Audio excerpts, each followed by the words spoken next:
goes. This is going to be great.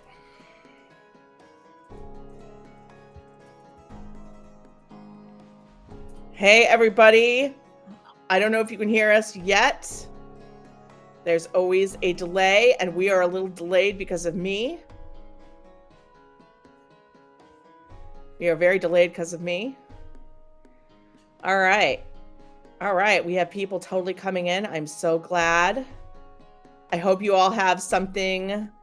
If you drink it, something alcoholic to drink, and definitely candy. So Kat and I are rocking champagne, Diet Coke, Sour Patch Kids, Bunch of Crunch. Yeah, we have to have ASMR. And like Hershey's chocolate bars, and there's more stuff, but this is just to begin.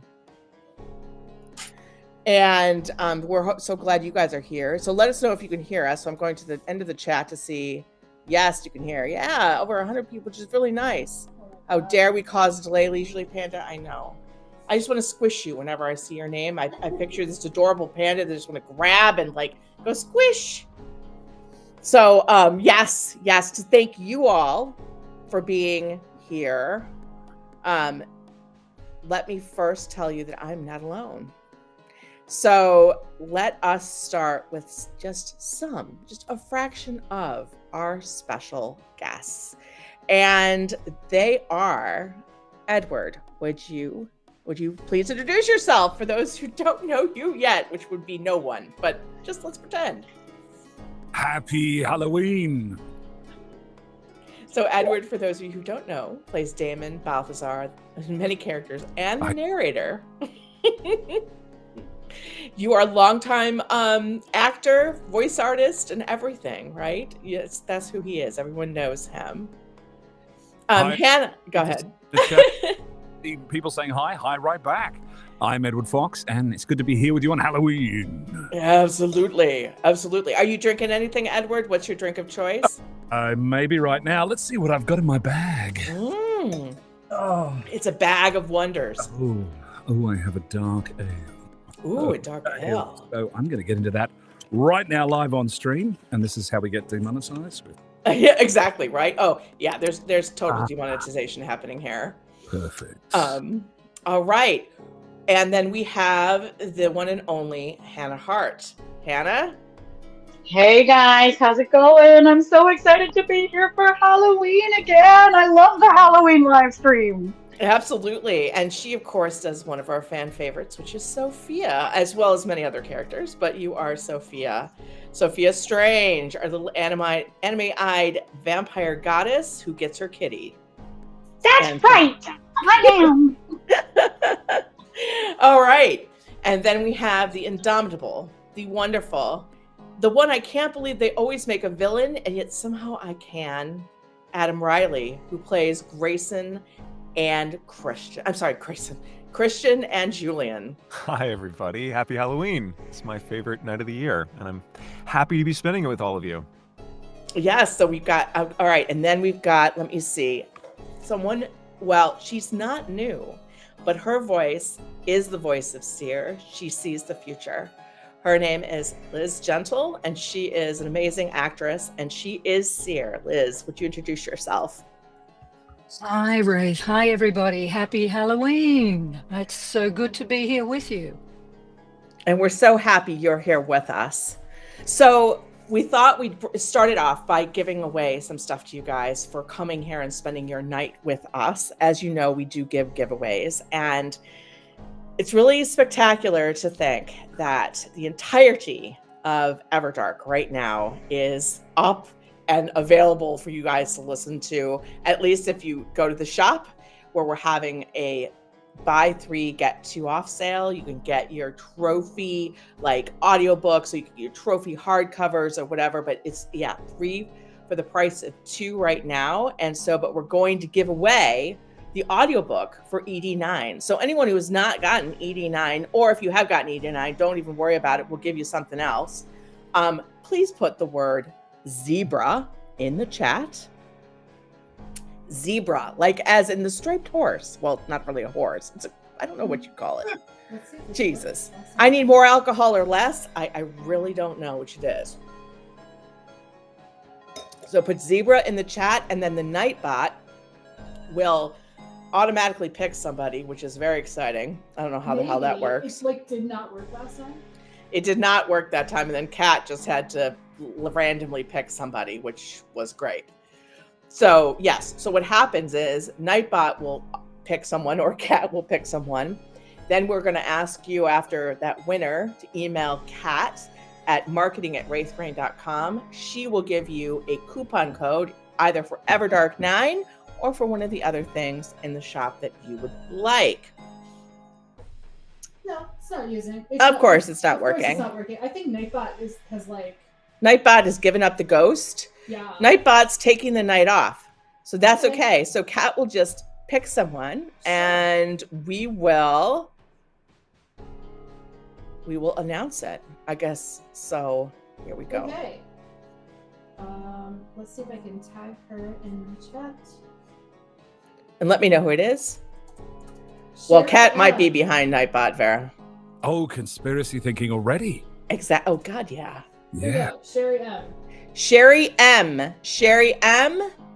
And it's the chat literally like jumped. All right. So Sherry M, you are the winner. So please email marketing@raythebrain.com, marketing@raythebrain.com, and you will get something from free, either Everdark 9 or something else if you've already gotten that. So I feel a little, well, to be honest with you, I felt really sort of emotional going up to this particular live stream because Everdark really brought us all together. I mean, Edward and Hannah and I were doing audiobooks before this, not too long before this, to be honest with you. I think we just done Sinners and Ashes, and only part of that, when I had this crazy idea, and I contacted Hannah on a whim, and I said, so I have this idea. Would like you and Edward be willing to do Everdark? And shockingly, like you must have been drinking or something. She said, oh, yeah.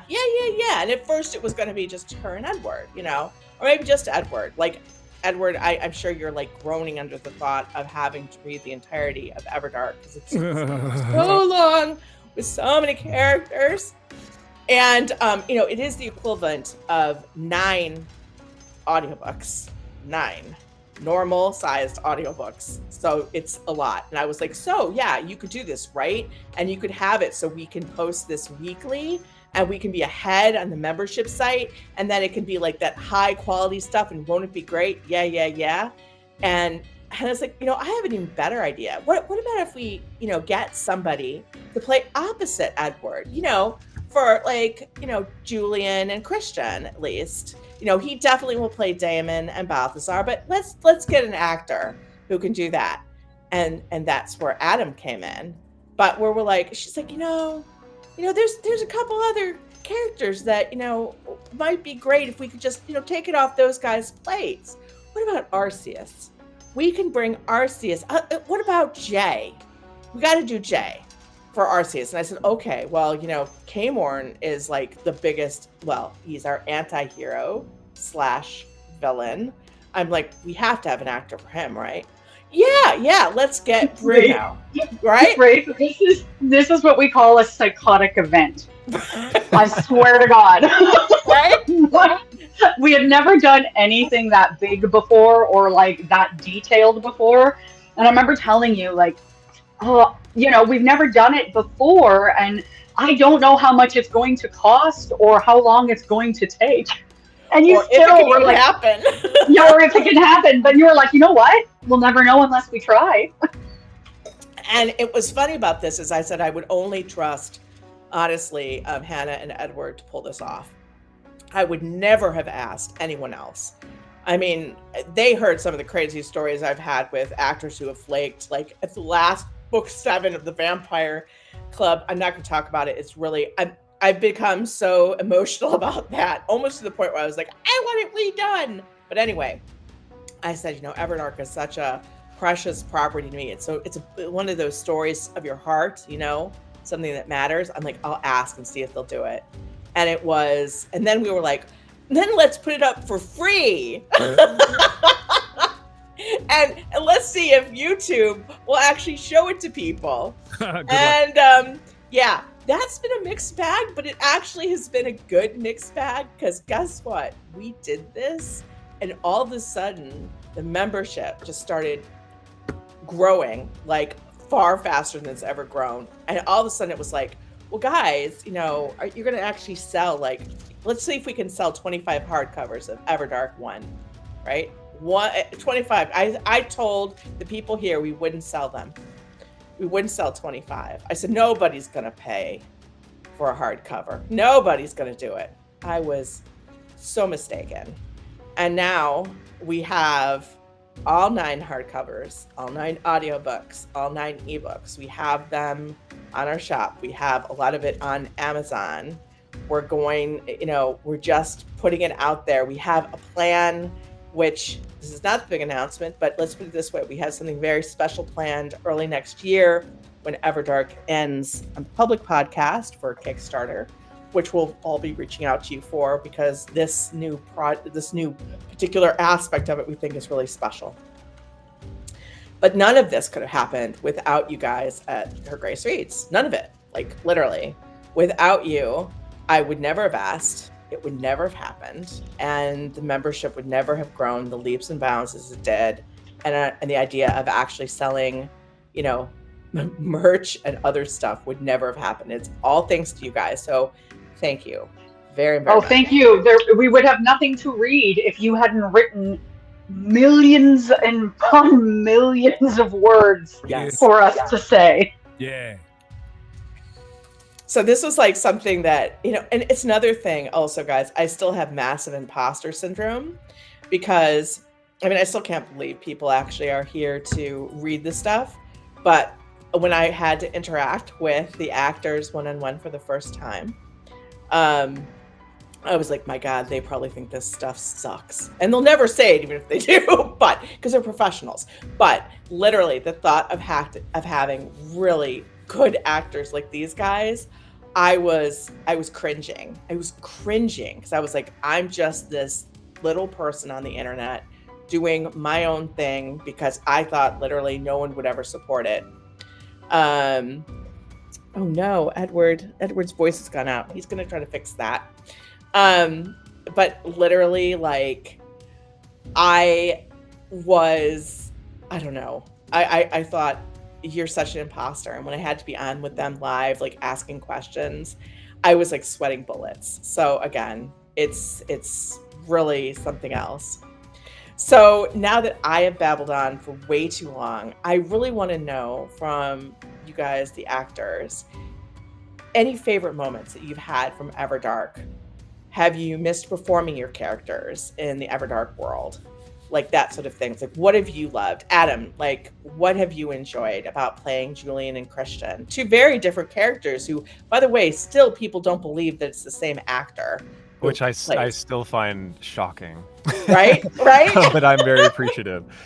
Yeah, you know what? I was just going to say, it's exactly that. Getting to play the both of them has been so amazing. And I just wanted to say, too, I didn't want to step on your toes, but I'm sure I can't convince you to shake off the imposter syndrome, but I've, been doing the voiceover thing now for about 15 years, and I've read a heck of a lot of audiobooks and a heck of a lot of erotica, and I've never been so invested in a story like this, like Everdark, and these characters, and that's so rare. It's so rare to especially with erotica, to get, personally invested, and I probably dissect these characters more than anybody because I am playing them, but yeah, the writing is so rich, and the we've talked about it before, but the intimate moments in it are so earned, and yeah, it's been such a joy to read. And on that note, I think the part that's really resonated with me most, and the part that I really liked performing the most, it's kind of dark, but the storyline between Christian and David, I found to be kind of the most fun to play as an actor. Those were some of the longer passages for Christian. Dark as it is, that was kind of like such a clear story arc for him and such a moment of growth for him. that was super, super fun to play. And again, so rare to experience those kinds of moments in erotica because the characters are so well fleshed out. They're given so much time to grow, right? To face conflict and work through it together with their friends. And, that it's just so much fun to play. Thank you so much, Adam. I know some of you have already heard this from me before, but hearing Adam say it, maybe it just soothes my continued it's easier. It better be easier, but it's still crazy because it was hard enough adding the incredible artists, as you know, who bring the characters to life.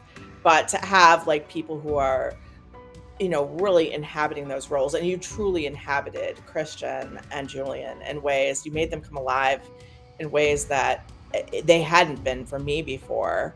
And honest to God, it's just been such a huge, amazing experience for me. I think, as any author will say, they're living their head. I see it in my head as a movie, and having you guys speak it and live it has been like a dream come true.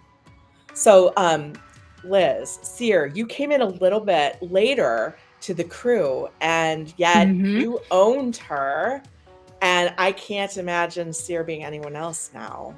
Oh, thank you, Raythe. Thank you. I love Sia. I love voicing her. She's quite a character, and I'm loving the relationship she's developing with the others. That's really cool. So she's developing. I know she's an immortal, but she grows in her relationships, and I'm really enjoying that as an actor with your scripts. So thank you. Oh, thank you. I think, especially knowing what happens in Everdark Academy with Seer and what she's gone through to do this. I mean, she really, someone referred to her as the mother of all vampires and Daemon as the father. And I think that's really very accurate. Yeah. When they said that, I was like, oh my God, that is absolutely true. Because it's through her hand that they have come to this place. And it's through her hand, hopefully, that they will get to where they want to go. But there's so much at stake, as we know.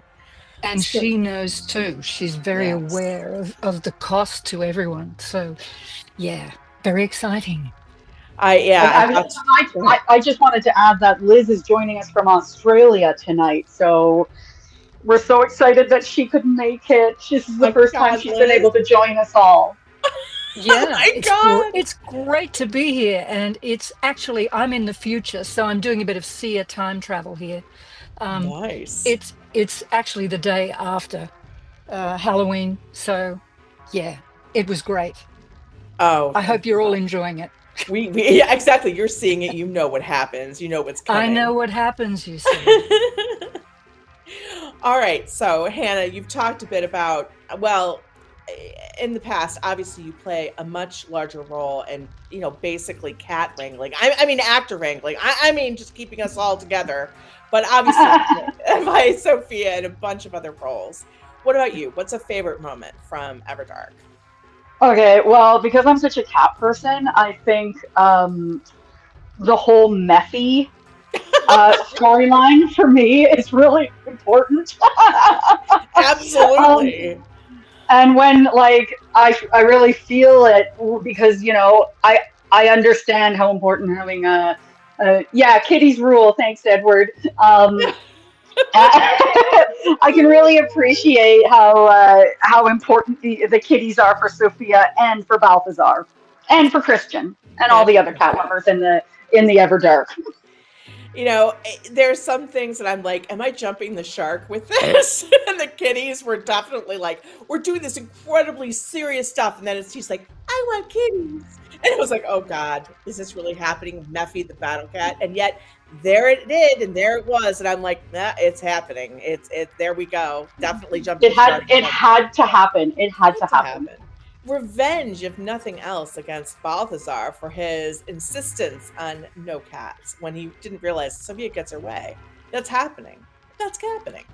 So, Edward, did he get back on with his voice, or? He did. Okay. All right, Edward. not going to say saving the best for last because you are so beloved. Everybody's here beloved, but I have to admit, there we go. Nope, he does. He's not on. He's not on. Ah, this breaks my heart a little bit. Oh, we got a super chat.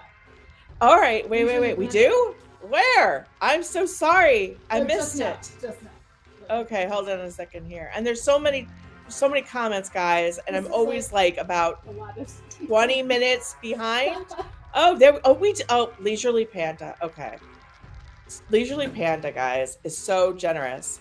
He always, and I think, forgive me if it's not a he, I should say, I don't know why, but they are always so generous with what they give and are always getting on when they can. I miss them very much on the EOS chats, but now I believe they're doing D&D. So they say, happy Halloween, everyone. Thanks for voicing this amazing story. Raythe and Edward. I will add you in a second, Edward. Would you say that Daemon is an eldritch god horror entity?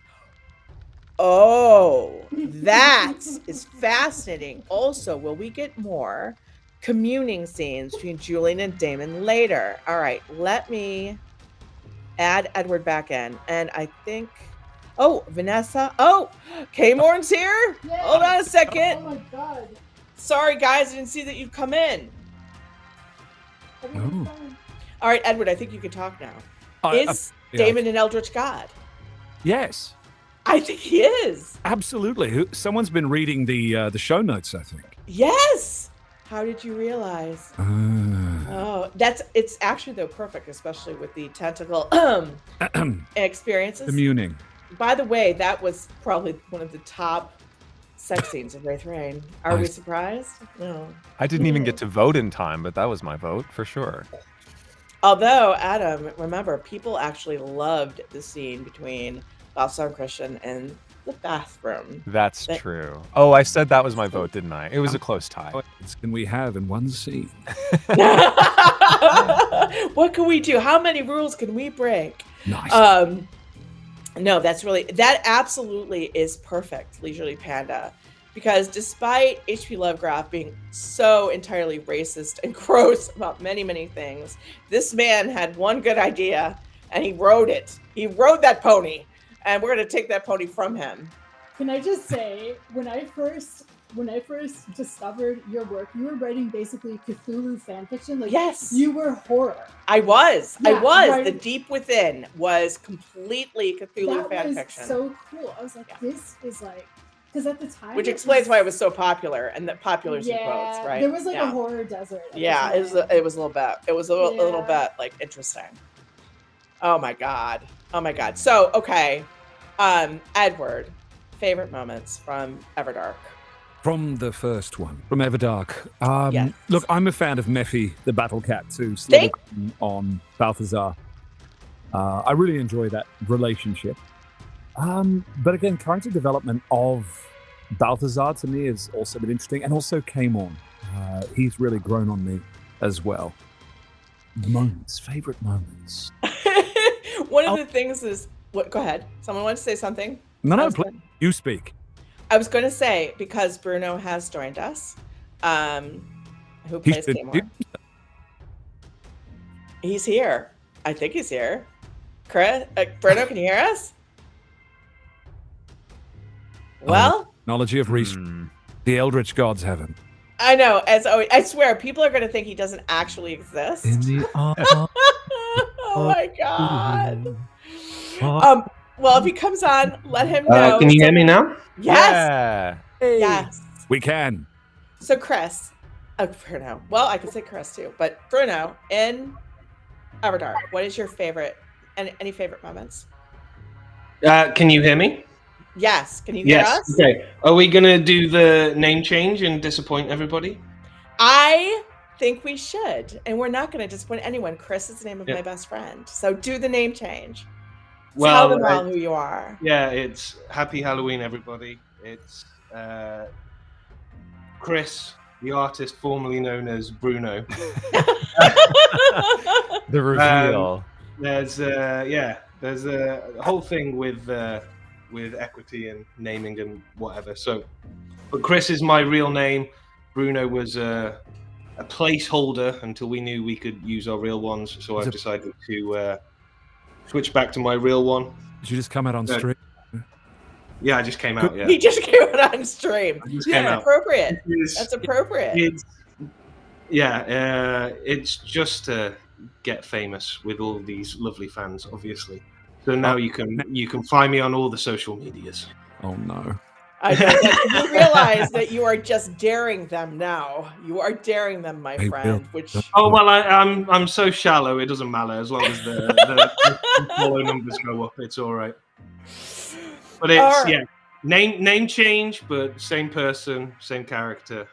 And you are beloved. You know this, obviously. Oh, that's very kind. Well, I can see that as soon as you mentioned K-Morn, people on the chat there went crazy. Yes. Yes. So, for those of you who do not know, in EDA, obviously K-Morn and Balthazar play a huge role. But in EDE, which is Ever Dark Equinox, which is posting now on Raythe, K-Morn gets his love interest. Yeah. So there's that. Woohoo! But yeah, we can't really talk. Oh, there's another super chat. Jesus Christ. We normally don't get this. This is like, okay, super sticker. Shiba Dog squeezing a big red heart. Oh, thank you so much, Dragon Spain. 75 or 76. I love it. All right, look, there's so much love coming your way. This is like ridiculous. Like on all of you, everyone's just in love with everyone. Yay! They're saying Bruno. Now they're gonna have to say, "Hey, Chris." I know, yeah. They're switching it over. It's a lot less exciting name. But when we were asked to decide names, I had just watched Encanto, and that's where it came from. Nice. Nice. All right, that does make sense now. I was like, I wonder where he got Bruno. I'm like, well, this is all things. Yeah. And after I wiped all the tears away from my eyes with that last song and the village coming together, I sat down and thought, I'll do Bruno. Excellent. And look, this is like, okay, so Fruity says, I'd love to check out Chris's other work. His voice work is some of my favorite. So yes, so definitely do that. Well, it's Chris Walters, if anybody wants to search. Yeah, maybe you can put it in the chat so people can look. Yeah, okay, I'm going through. All right, we are going to do actually another giveaway. And then I have kept people waiting too long. And to be honest with you, I'm too excited. This has been so hard not to tell you guys this. Most of you already know, and you're all bastards for knowing, but you're going to pretend to be surprised. God damn it. Who are? So, everyone ready? Just Hannah, can you direct us in how to do that? Like, is it sexy? Oh, no. Or it's after if it's after 6:00 p.m. my time, I'm off the clock. So you guys are directing yourselves tonight. No. All right, we are going to do another giveaway, and then we are going to do Okay, we're going to try something else. Okay, we're going to try something else. Oh, God. It will not work. Okay. Put a number between 0 and 100.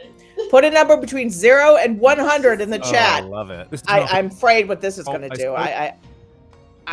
It's like guess a number, any number. Jesus. I need more champagne right now. I hope you guys are drinking and eating. Hi. Okay. Hi. Hannah is off the clock. Okay, here we're good. And this is going to be 37. All right. 69, Beth. That's appropriate. Nice. That's nice. Nice. I like that. Yeah, I know, right? Whoa. Crystal. Oh, God. This is like going even worse. Okay. Oh, look, there's a big one there from Moist Towelettes. A 3.15 from Leisurely Panda. Or is it Leisurely Panda? Leisurely Panda. All right, this is working even worse as far as we can tell, but we'll pick somebody. Miss Starry is also nice. Regan. Who are you doing? Okay, hold on a second. I'm going to tag this person in the chat. I like how we have no idea who anybody is. I know, this is like the best. But I know them from them being here. Right. So Rican, which I say your name wrong every single time. You are the winner, my dear. You can get Everdark 9 or any other piece in the shop. But we need you to email Kat at marketing@Raythe, and she will give you a coupon, and then we will give you access to a free item. All right, now I've got it. I'm doing it. It's happening. It's happening.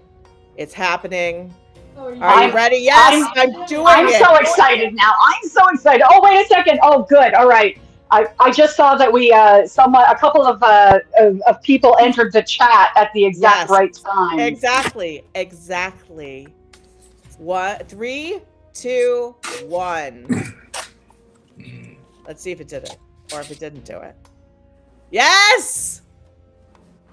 Everdark Academy will be our next project, and her Grace Reads has agreed to do it again. And more than that, since I've already given the back away certain things, I'm so annoyed at myself. I'm sorry, Adam, I gave away that you were Grayson. Oh, that's okay. Look at his abs. You can give away whatever you want. This is insane. So we have people. Okay, we just didn't, because again, Hannah and I are incorrigible, and I was like, well, we have to do Academy. And she's like, how many people are in Academy? I'm like, there are a lot more people in Academy. She's like, oh, okay. I'm like, Arceus isn't even in Academy. So many other people are, although Arceus is a star in Dark Equinox. We need more actors. We can't just have 5 or 6. No. How many do we have, Hannah? Tell them how many do we have? I think we have a total of 14 actors for this one. It's so exciting. 14! We have so many actors. We couldn't have them all here because literally Restream IO is so cheap. You have to pay them more. So this is, even though I already paid them, they want more money to let you put more people in, and I think it would like totally and utterly basically flake. So, all right, we're going to do something very unique because we do have some of the actors here. Not all of them, but one of the ones, I'm sorry, I'm in love with him, and he's going to probably just be like, oh my God, she's fangirling and being weird. But when I heard the actor who's going to play Demos, I fell in love, and I listened to this particular clip of him so many times that it's embarrassing. For the first point, so Broadus, first, I'm going to actually play what I was listening to, and then I want you to introduce yourself and be prepared that there will be fangirling, fanboying, fan-thing. Everyone will understand my deep love of you, or they will, and it will be. It's just I can't even go there. Okay, hold on 1 second here. Go there. Don't go there. Don't go there. All right. Hold on 1 second here. I got to turn off the music. And then we've got to do the thing. Hold on. Let's see. I've got to make sure that, are you really going to not? Here it is. Okay. Hold on a second. So we're going to do this thing, and hopefully this works. And if it doesn't, I'm going to be very. It's Demos, and I'm coming at you with the 411. Let me tell you something. I've always known that Lawson was a villain, and I've always known that Ryder was wearing Reborn. But when those two finally figure it out, it's going to be war. When the fighting starts, there's no question I'll be by Ryder's side. But I do have to confess, I never thought Elgar would be by mine. Don't tell him I said that.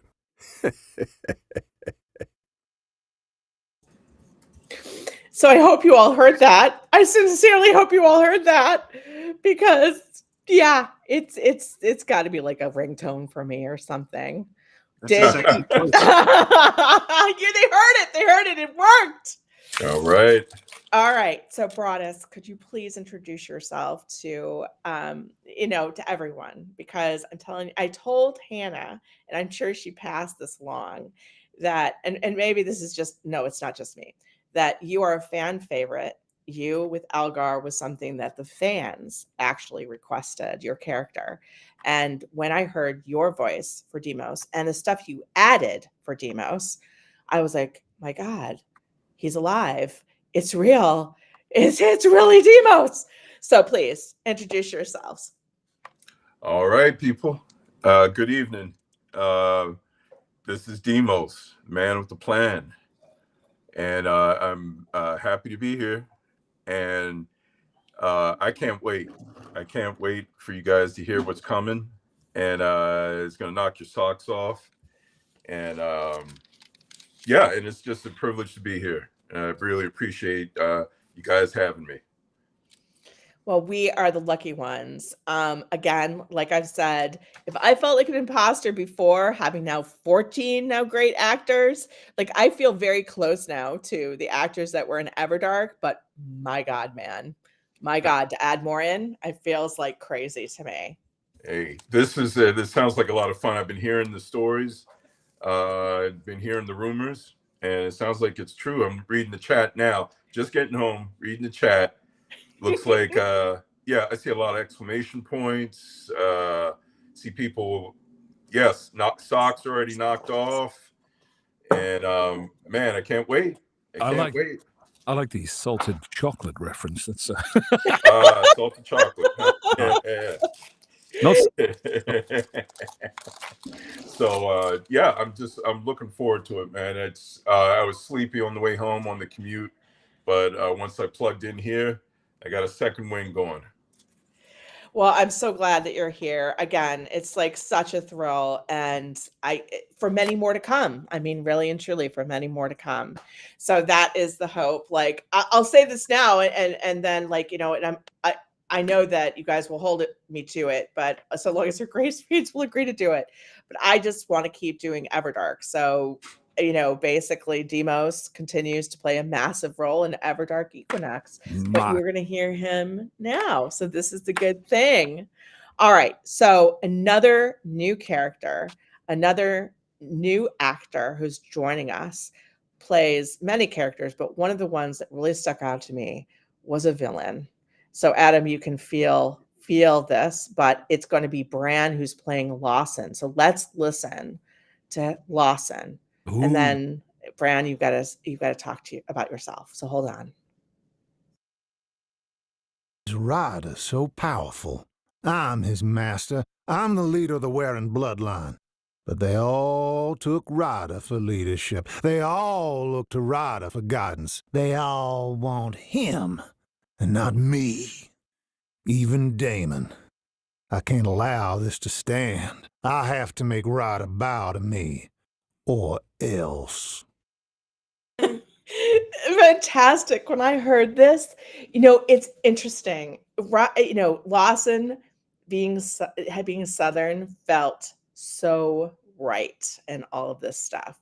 So Bran, would you introduce yourself and say hello? Howdy, everybody. I'm Bran. Yeah, and that was me that you just heard. Yeah, I'm sorry. Excuse my voice. I've been shouting and screaming all day, and now I'm not shouting and screaming. So I'm super happy to be here and be a part of the group. And yeah, like everything that I've heard is just so much fun, and I'm real excited to make a contribution to it. Nice. It's going to be good because Lawson is a difficult character to play because he is not likable, but I think he's understandable, unfortunately. Coming out of the war, being one of Legion's sired children, war child. He is understandable to me in a lot of ways, but it is also very painful, I think, in a lot of ways for him. So I totally felt in your performance that you were going to capture that depth for him, because we got to have somebody we love to hate, especially when he goes up against Grayson, who is such a sweetie.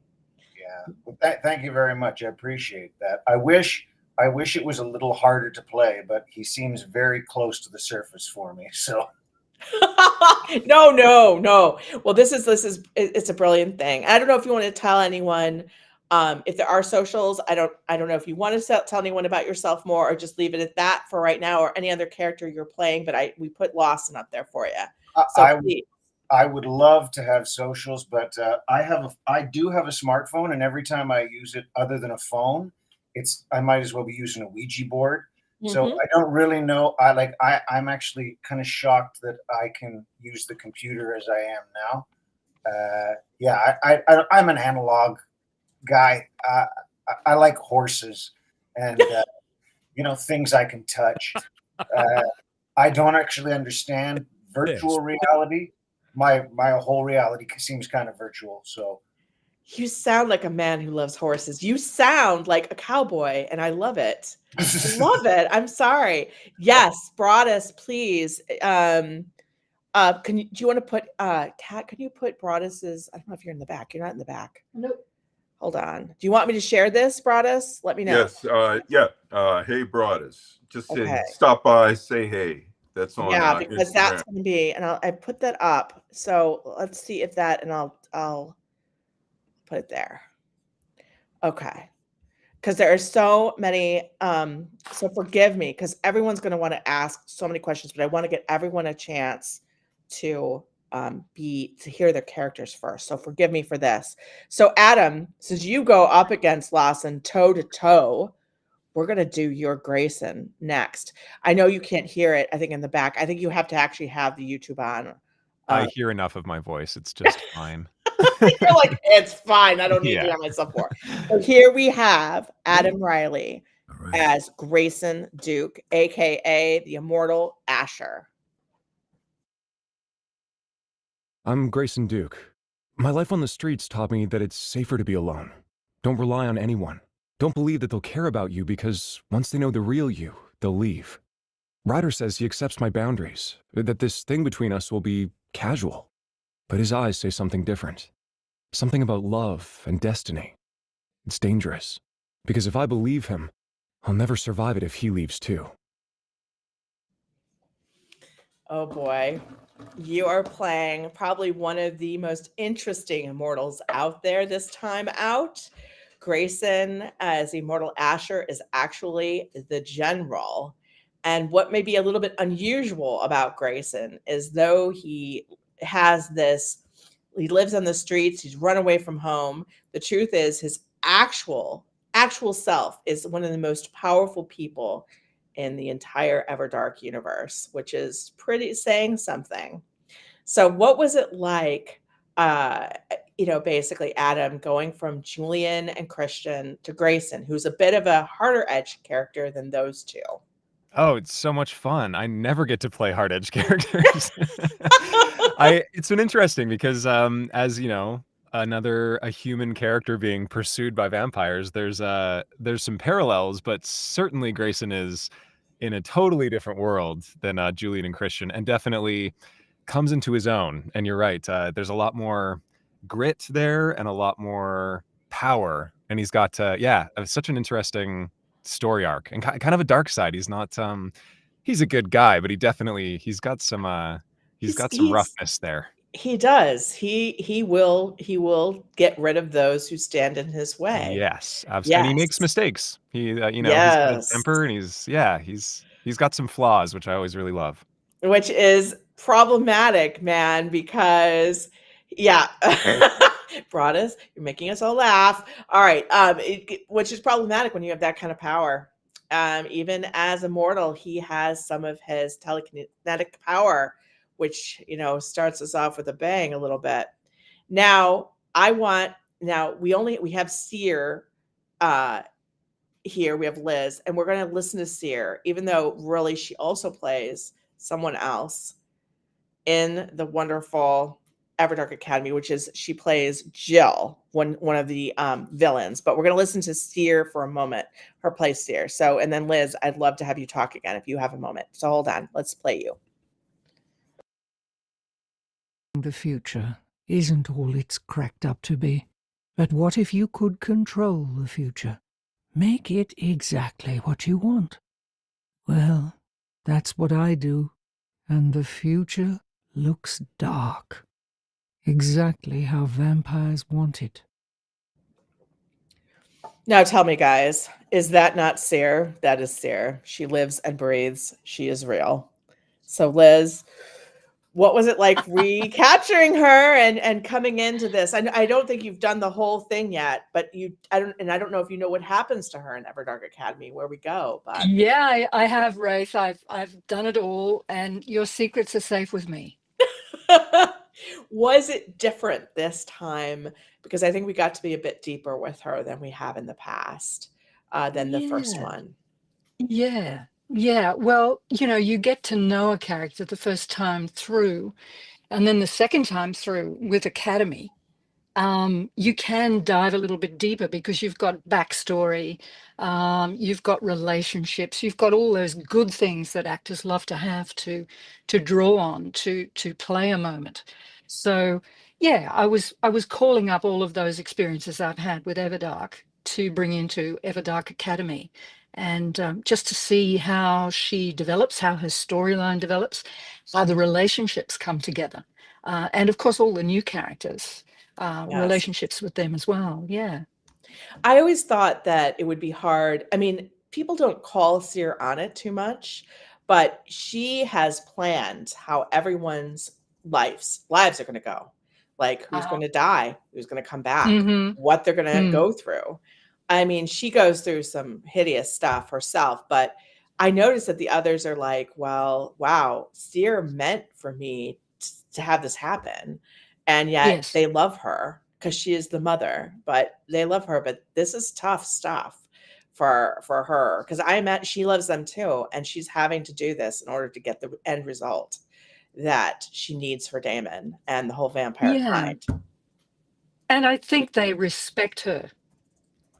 And I think they recognize that in Seer. She may be frightening and she may know the future, and she carries that burden all the time. And she says, this is really hard for everyone. And yes, I do know the future. And it's the way things have to be. Right. They have to trust her. They have to trust her And despite everything they going trust south. her. Yeah, and respect her. And so, that's a very important arc for this character. And more to come on that because it gets even more complicated as in Everdark Academy, and then Everdark Equinox is even more complicated, as one can imagine. So Vanessa is another character who's played many roles actually in Everdark, but in this one, in Everdark Academy, she is playing the indomitable and the difficult character of Natasha. So let's listen to Natasha. I am Natasha. I am Lawson's mate. I am a vampire and a lioness. I fight for those I love. But what if the person I love is really the enemy of everyone and everything that matters to me? So Vanessa, I think you're here. I hope you're still here. I am here. You're lucky my microphone is muted because my jerk cat son is not at all happy that the focus is not entirely on him. So, yes, I understand having a jerk cat myself. Yes. Hello, everyone. Hello, I'm here. I'm here. And I've been listening and enjoying and loving everyone's voices. Do you feel being Natasha was a difficult character to be? Because especially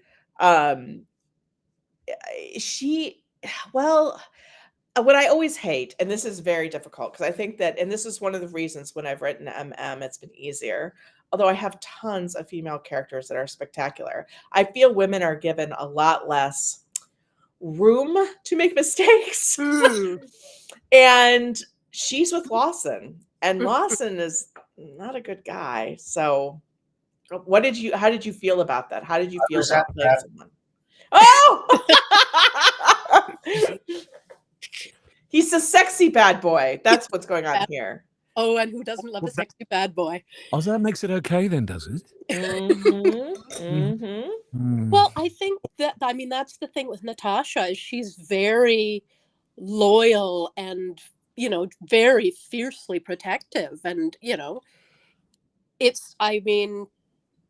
it's hard to be in a position like that when the person that you love and have been with and put yourself behind, you realize that maybe they're not what you thought. And then, what do you do if you're not entirely sure that this person that you've given all of yourself to, is maybe not what you thought? Yeah. Because I mean, they both came from the same dark place and Mhm. have been together for such a long time. And I think she really wants him to become Yep. the man that he has the capability of being, but then sort of falls short in the end, Yeah. unfortunately. And I think she believes in him, which is why she, stays in, with this person, even though she's starting to realize, well, maybe he's not going to step up and be what I believe he can. And I hear the jerk cat and I love it. I'm just like, oh, squishers. It squishes. He's like, now I want out. Now I want out. I know. It's like, of course, of course. All right, let your cat go out because we're going to now turn to one of the surprise characters who came in and turned it all around, Lisette, who is played this time by Hannah Hart. So let's listen to Lisette.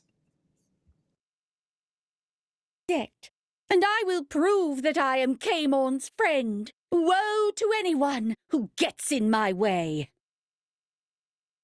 Hi, I'm Sophia Strange. The future is ours to shape and mold. I'll make sure that King Daemon gets everything he wants. Oh, and I so get a kitty. Definitely. The funny thing is, Hannah, you play Lisette and Sophia who hate one another. They're like yes. Yes. the two tweens of evil, and they just loathe one another. So what was it like picking up Lisette, and what did you think about her? Because she is not necessarily someone with a lot of soft edges. She's a little sharp there. Well, I think this goes back to my love of all things Callie. I'm not always a very soft person myself, so I can find I can definitely relate, certainly to other people maybe seeing some of my sharp edges as a little overly abrasive. But I actually think that I would trust Lisette over Sophia any day. Oh God, yeah, right? Yeah. She's not a bad person. I was honestly a little surprised that Lisette plays such a big role in Everdark Academy. Yeah. I sort of thought she had outlived her usefulness in the first season, but I was so excited to have her back. And to have all sorts of new stuff. I'm not giving away the storyline, but to have lots to get to know her a little bit better. Right? I know. We really get to see her come around. And I am sorry, but you haven't seen anything until you've seen her and Balthazar curling Teddy Bone Bear's fur. And yes, that was another jump the shark moment that happened with Mephi. Just like, I'm sorry, it's just happened. It was adorable and it had to happen. And you guys will understand when you get there. Jesus. And of course, Edward stepped aside just as it's his big moment to shine. Is he back? Yes, he stepped out just as it was time to talk. Of course. So actually, I'm going to then ask some general questions. Anyone can please jump in because I mean, I'm seeing this private chat in the background, and Broadus, of course, is making me laugh my ass off. But what I want to know from you guys is, how did Hannah pitch this idea to you? And what the hell did you think when she did? Anyone can answer this, the new people especially, but even with Everdark, like what did you think? Silence reigns. So yeah, keep in mind, you guys. Here we go, Liz. Yeah. I was just going to say, who is going to pass up the opportunity to play a millennial vampire, crone, wise woman, who gets all the power? Sorry, you don't say no to those kind of roles. You don't say no. You're right. I- Who would not want it? When Lara, I worked with Lara and Ed before on a play, and so when Lara approached me with this project, and I had such a good time on that play, when Lara pitched it to me, talked about the vampires and the books and stuff like that, and I said, "Oh, slutty vampires, count me in." Yes. And I said, because usually I always get the more of the grim and dark side and stuff, but chance to walk around, pretty people, nice outfits, what's not to like? There we go. And actually, Demos has some beautiful outfits for himself. There's a lot of black leather that I admit a lot of black leather, but there we go. It's all good. Okay, so Bran, how about that? I mean, how did you hear about this? I mean, what did you think? Just like, should we do this? It happened the same way most things happen to me. We got hammered, and I said yes. That's how this has to go. Yeah. It's a well-known, it's a very badly kept secret that if you want Bran to do anything, you just have to ply him with some liquor and he'll say yes eventually. Yeah, and it's actually it's embarrassingly small amount at this point. So yeah, I'm drinking right now. I'm hoping that I will stay conscious until the end of the live stream, but I'm giving myself 50-50. I like it. I like it, my friend. I'm drinking a lot too. I'm going to drink this whole bottle of champagne and that'll be nothing, man. It's nice it's nice to have some body weight for this. Okay.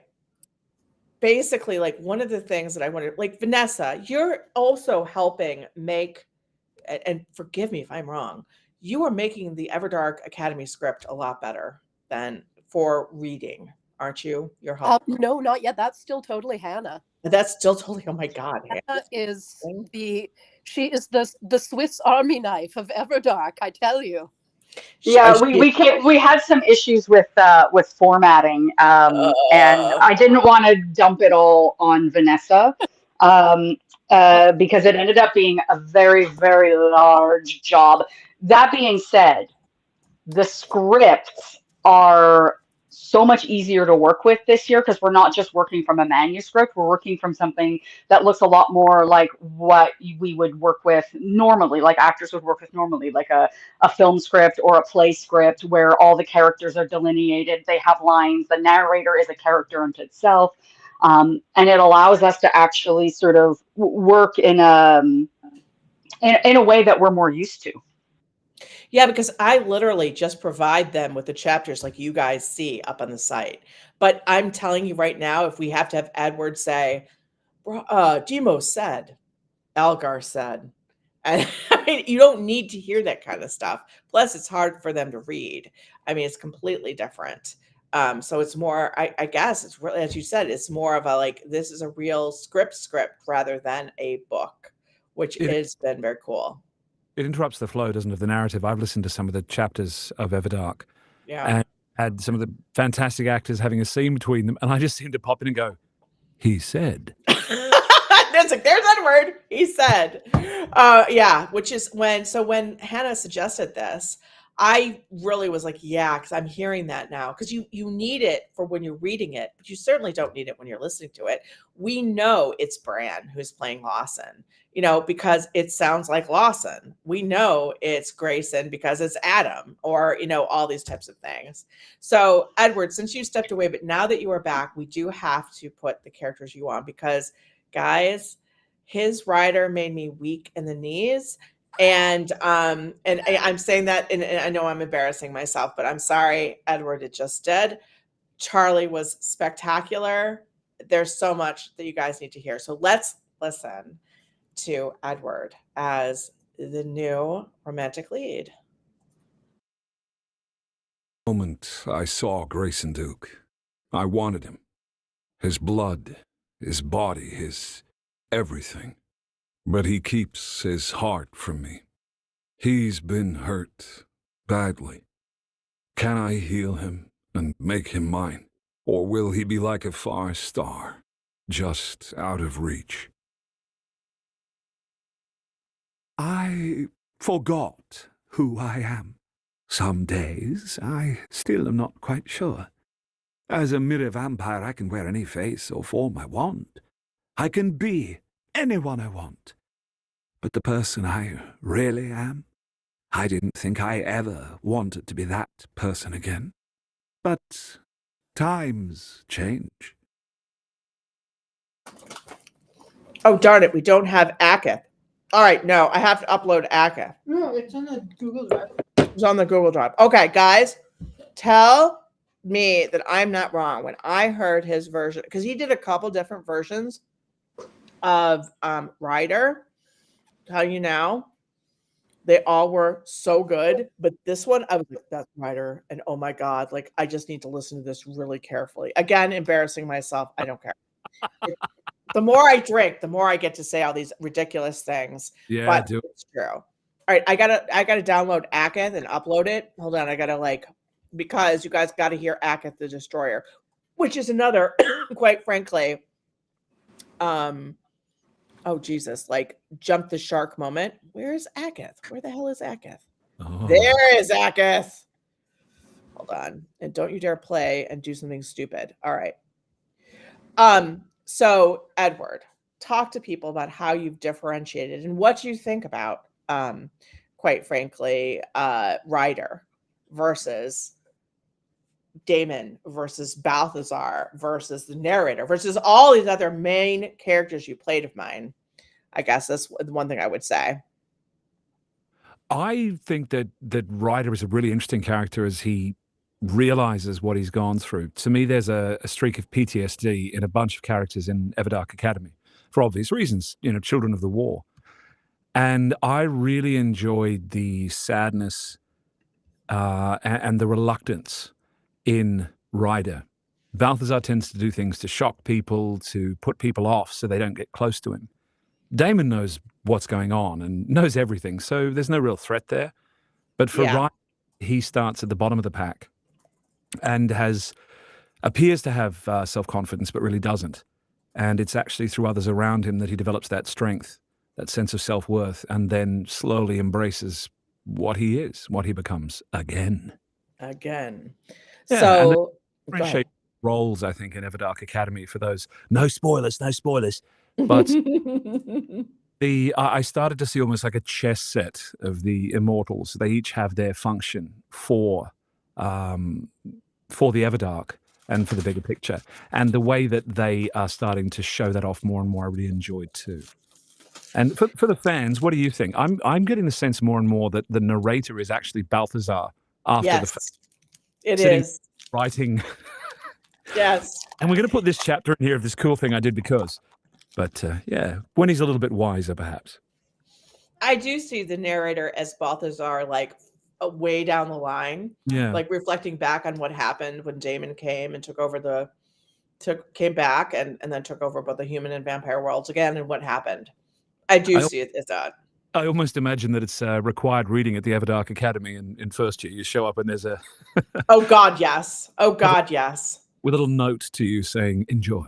Enjoy and do the things. I know, right? Although it's really funny because I would see, I think that Cameron must have come in afterwards and edited all the personal asides.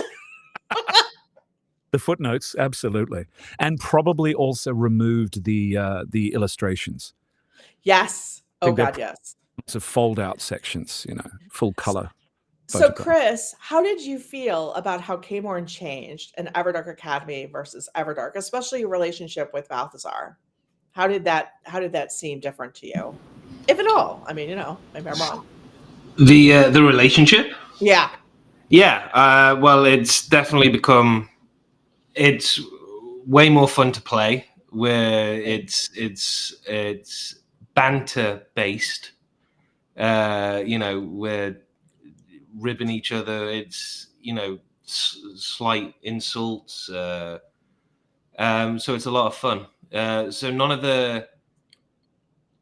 the villainous tension is there anymore, but there's a sort of competitive tension between the two characters, and it's fun to play. It's a great progression. It's, you know, it's when two people who didn't think they liked each other become fond of each other, but still point out all the things that they might not like about them. Right. Just I- what's not like? exactly. And Kay Warren is already saying, let me get you a list. Chris is like getting it out like, list. I think that, you know, one of the things that touched me about people's reactions, both to Kay Warren and Balthazar, is because they're both deeply flawed characters. You know, they have egos and they have misunderstandings where they set themselves apart. They are both probably two of the most powerful immortals out there, really and truly, if you look at it. And actually, Caemorn has already accepted his outsiderness, right? Well, and everyone's like, no, you're going to be inside here. We're not having that again. But what I really loved about the two characters in Everdark Academy is that Caemorn understands what Balthazar is going to go through, especially when Balthazar, and I'm not going to be completely spoilerish, but let's just put it this way. Balthazar is fucking terrifying. When you realize what he can do with the mixture of the Kali and Iros powers. Edward, I don't think you've gotten to that point yet, but maybe you have. So maybe you know, but he's terrifying. I know, Ray. I know. Yeah, and I that's a great development. Also, I love how Caemorn knows more than he's letting on because of the pain that is involved in that, and knowing that he can't reveal certain things before certain moments. He definitely is seeing where this is all going. He knows Balthazar so well that he realizes what's going to happen when Balthazar sort of allows himself to see who he truly is now. Yeah. And he wants to, like, I feel like he's almost, I know this sounds a little weird, but trying to give Balthazar a childhood that he didn't have with Roan because of all the bad stuff that happened there. I feel like well, and also Roan's relationship to Caemorn, again, no spoilers, but the feelings of guilt that he somehow was responsible for the torture that Balthazar went through. Right. And fears that in himself. Yeah, for sure. Be there or come back. And also there's the lovely inclusion of Iros as Balthazar, and yet is not Balthazar, like with Asher and Grayson. So yeah. What did you feel when you were playing Iros? How did you differentiate him in yourself? Did you feel he was, well, I don't know if you could say written differently, because I'm sure I'm not that great of a writer, but I tried to make him a bit different. Still Balthazar, but not, because Balthazar is actually his better self through Seer. But what did you feel when you were going through that, I guess?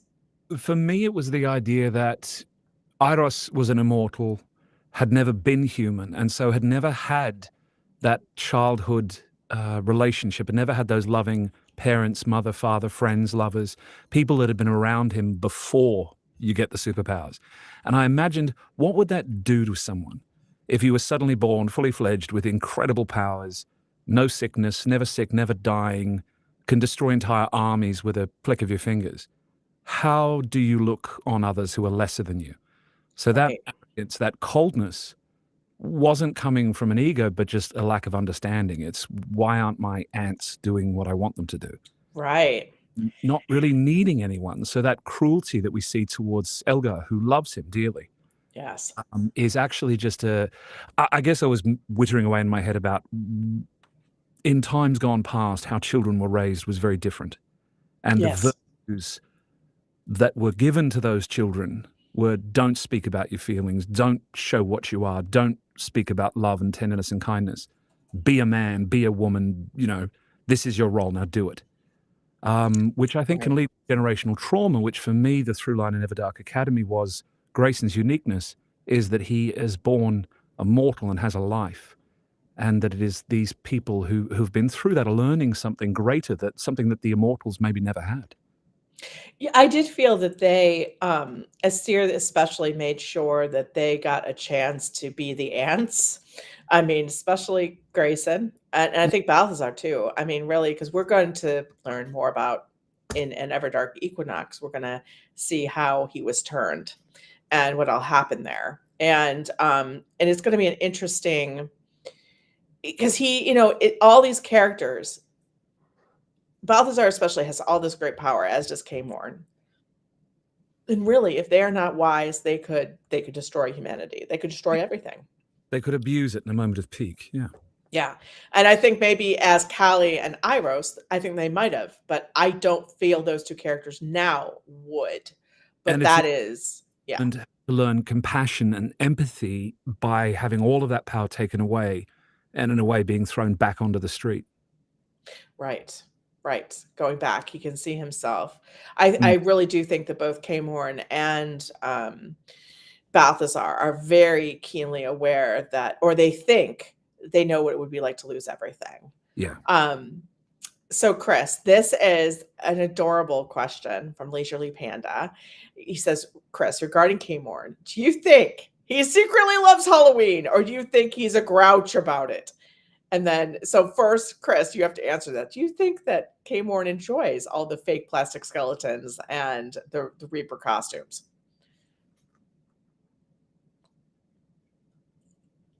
Uh-oh, did we lose him? Oh, dear. I think we did. I think we did. We'll get back to him, I swear, Leisurely Panda. Okay, Hannah and Liz, what do you think Sophia and Seer do to bond now that they're reunited? That's a good question. What do you think they do? Definitely mani-pedis. Oh my God, yeah.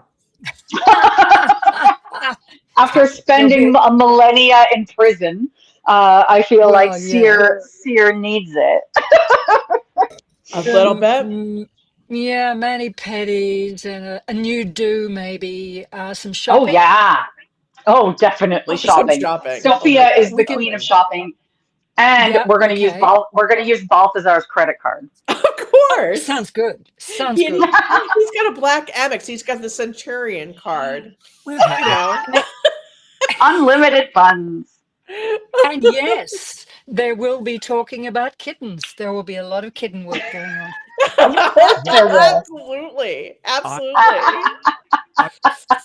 Probably painting, and I imagine there being lots of paintings of of kittens, bowls of fruit, Sophia with kittens, and bowl of, you know, you got.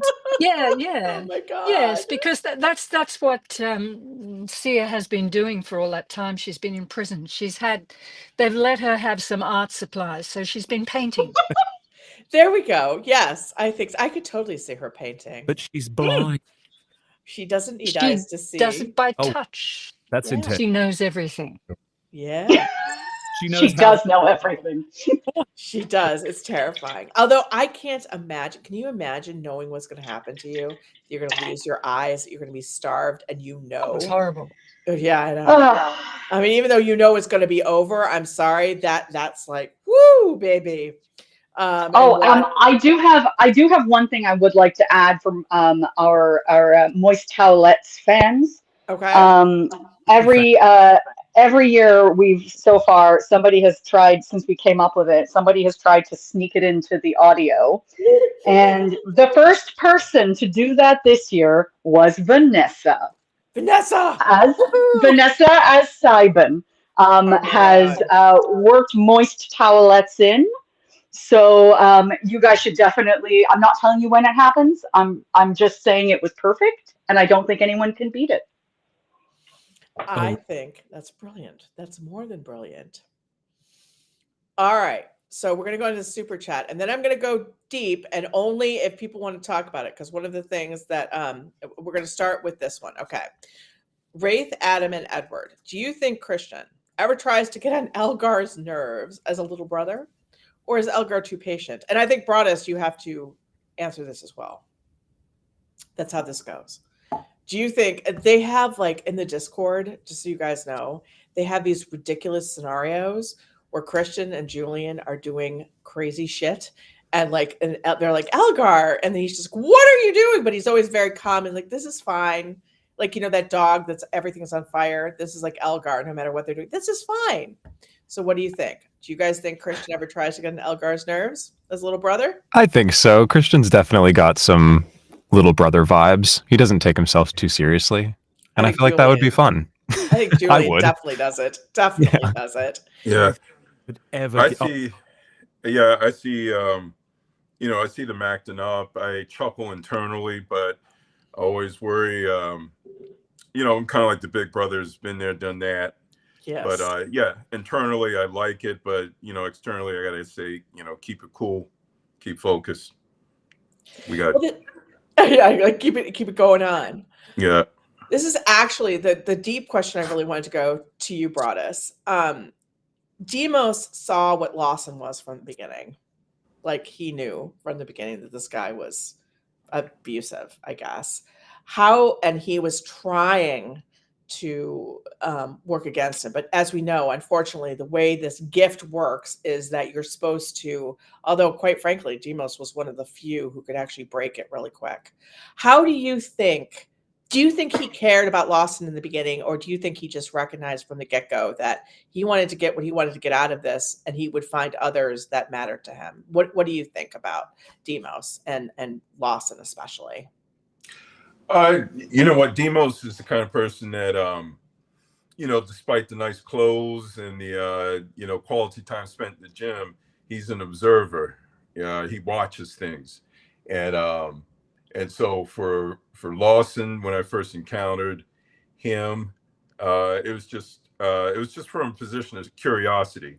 Right? Something was not straight. Something caused some curiosity in my mind. And I just sat and watched, right? I'm not a person that, or, you know, Demos is not a person that strikes without thinking. So he observes first, checks things out, tests some things, and then comes to his conclusion.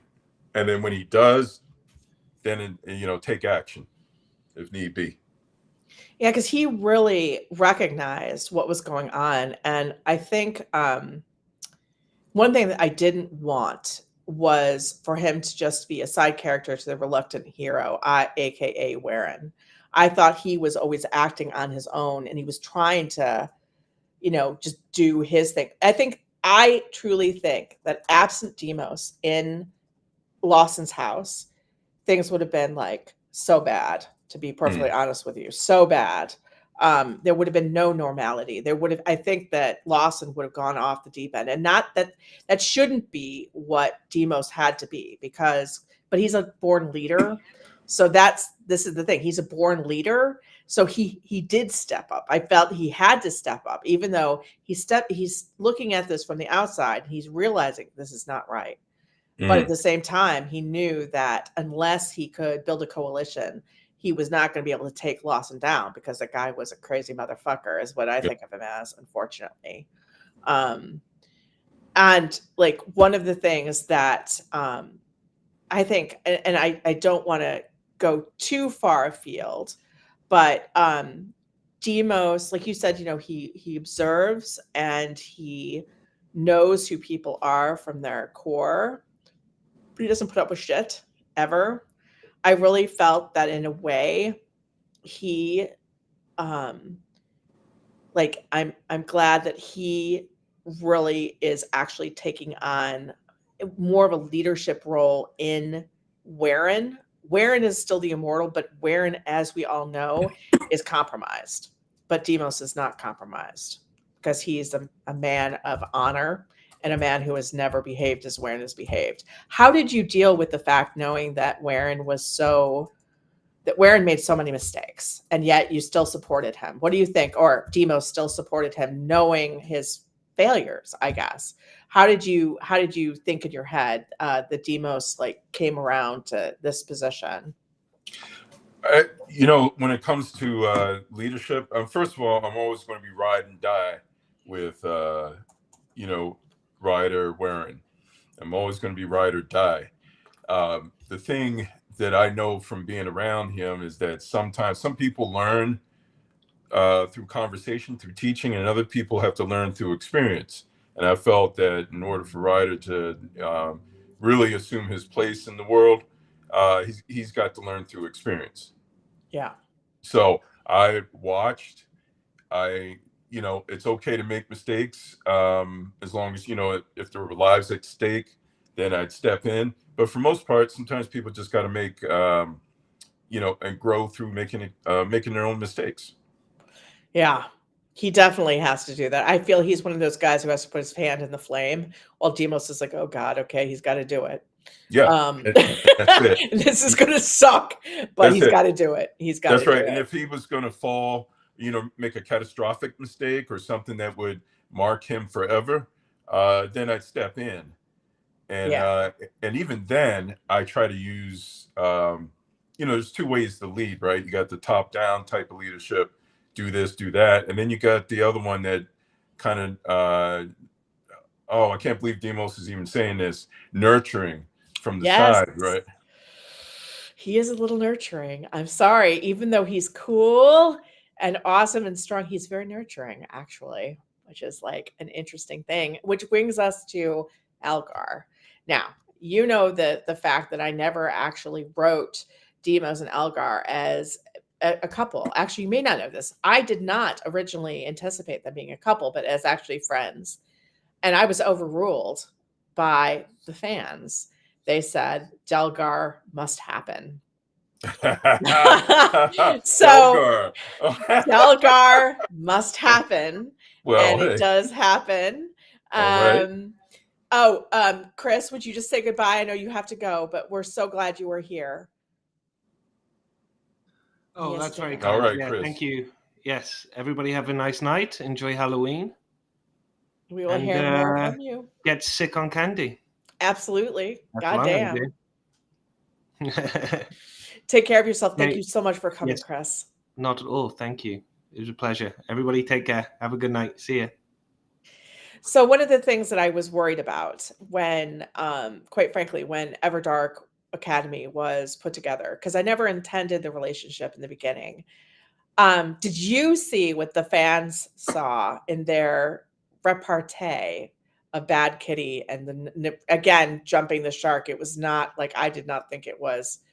I thought it was adorable. I didn't think of it as sexy. But what did you see anything between them, or did you think, my God, where is this coming from? This is out of left field. You know, well, it's just like most relationships, you know, love is love, right? Sometimes you can be around a person and, you know, maybe they're an acquaintance, maybe, and, you know, you don't really pay them any attention that way. And then all of a sudden they say something, or they walk a certain way, or they give you that look. They look at you a second longer than before, right? And then so it just grows on you, right? I think those are the best relationships. And then yeah, and so that it kind of snuck up on the on me. So the Delgar thing, it's kind of like, it's like a nice treat, a sweet treat. A sweet treat. What's really ironic, though, is after people told me about it, I was like, okay, let me consider this. And they have become an EDE, one of the most romantic couples ever. So you have that to look forward to. More on that. But I just knew that people were going to be so excited because, like I said, when they read Demos, they just were like, he has to be with our fan favorite Elgar, because Elgar was a fan favorite from Everdark. Oh, yes. Yeah, well, love is love. I appreciate Love it. is love. How did one of the things, I don't know if you've gotten to this particular scene, and I think I am giving a little bit spoilerish, but when Balthazar plays protective dad with you, and you put him in his place, baby, you were like, no. Have you gotten to that chapter yet with him? I don't know if you have. Well, I'll say this. You know, like I said, I'm kind of a nurturer. I'm supportive, ride or die with Ryder, but I am my own man. Mm-hmm. You know, I've walked through the, so to speak, walked through the burning sands, and I don't need, I'm doing the protecting. I don't need the, somebody to step in. You do not need somebody to guide me. Which is what you basically, Demos tells Balthazar, is like, step back, sir. Step back. Yeah. Good God.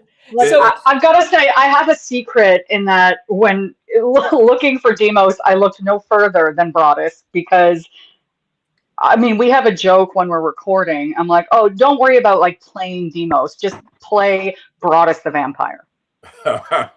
There we go. Play Broadus the Vampire. And he nails it every single time.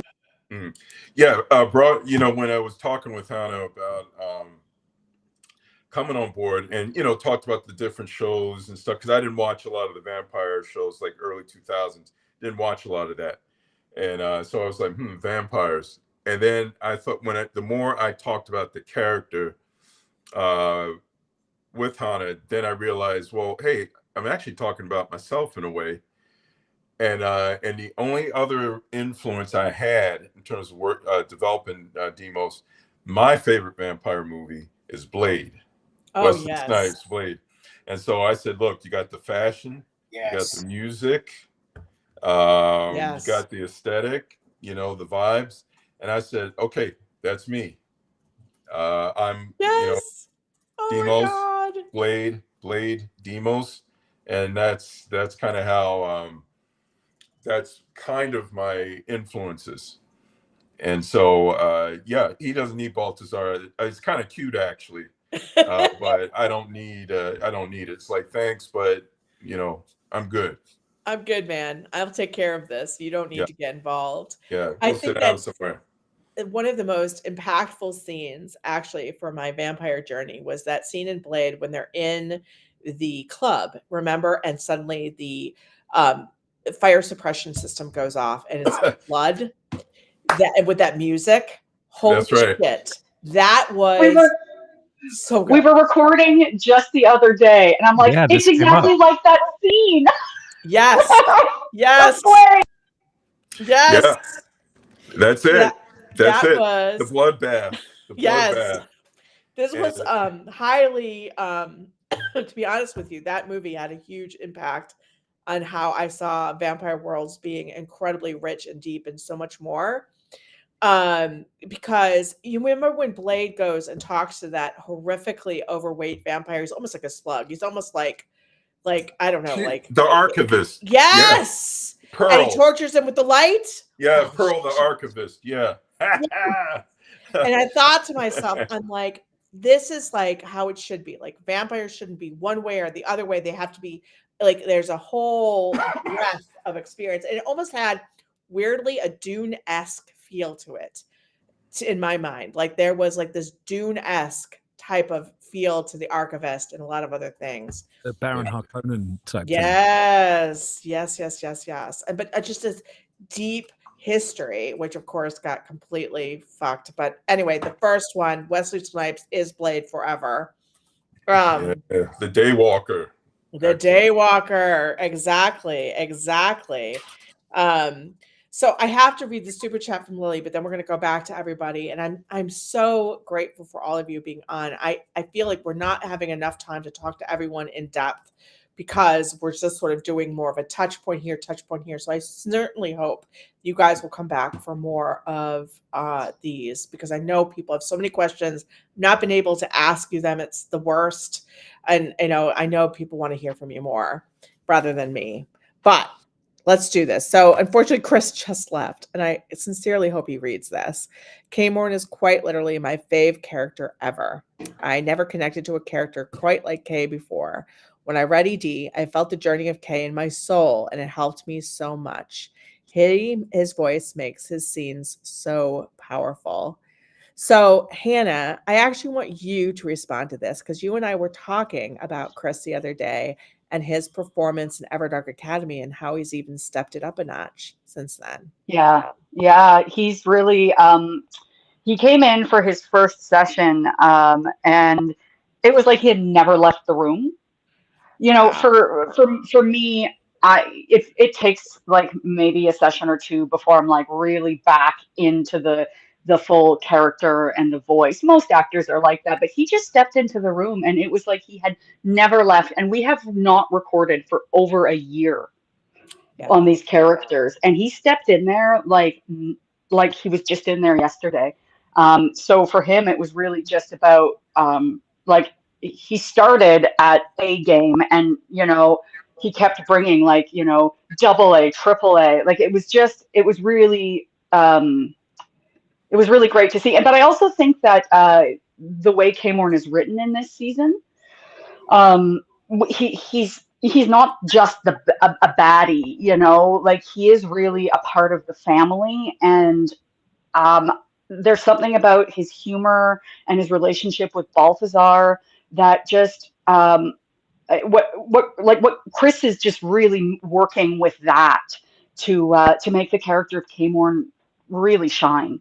Like, it's just really incredible, and I cannot wait for you guys to hear K-Morn in season 2. I am too. And unfortunately, Chris was very ill and he didn't want to give anyone else sick when everyone was doing their.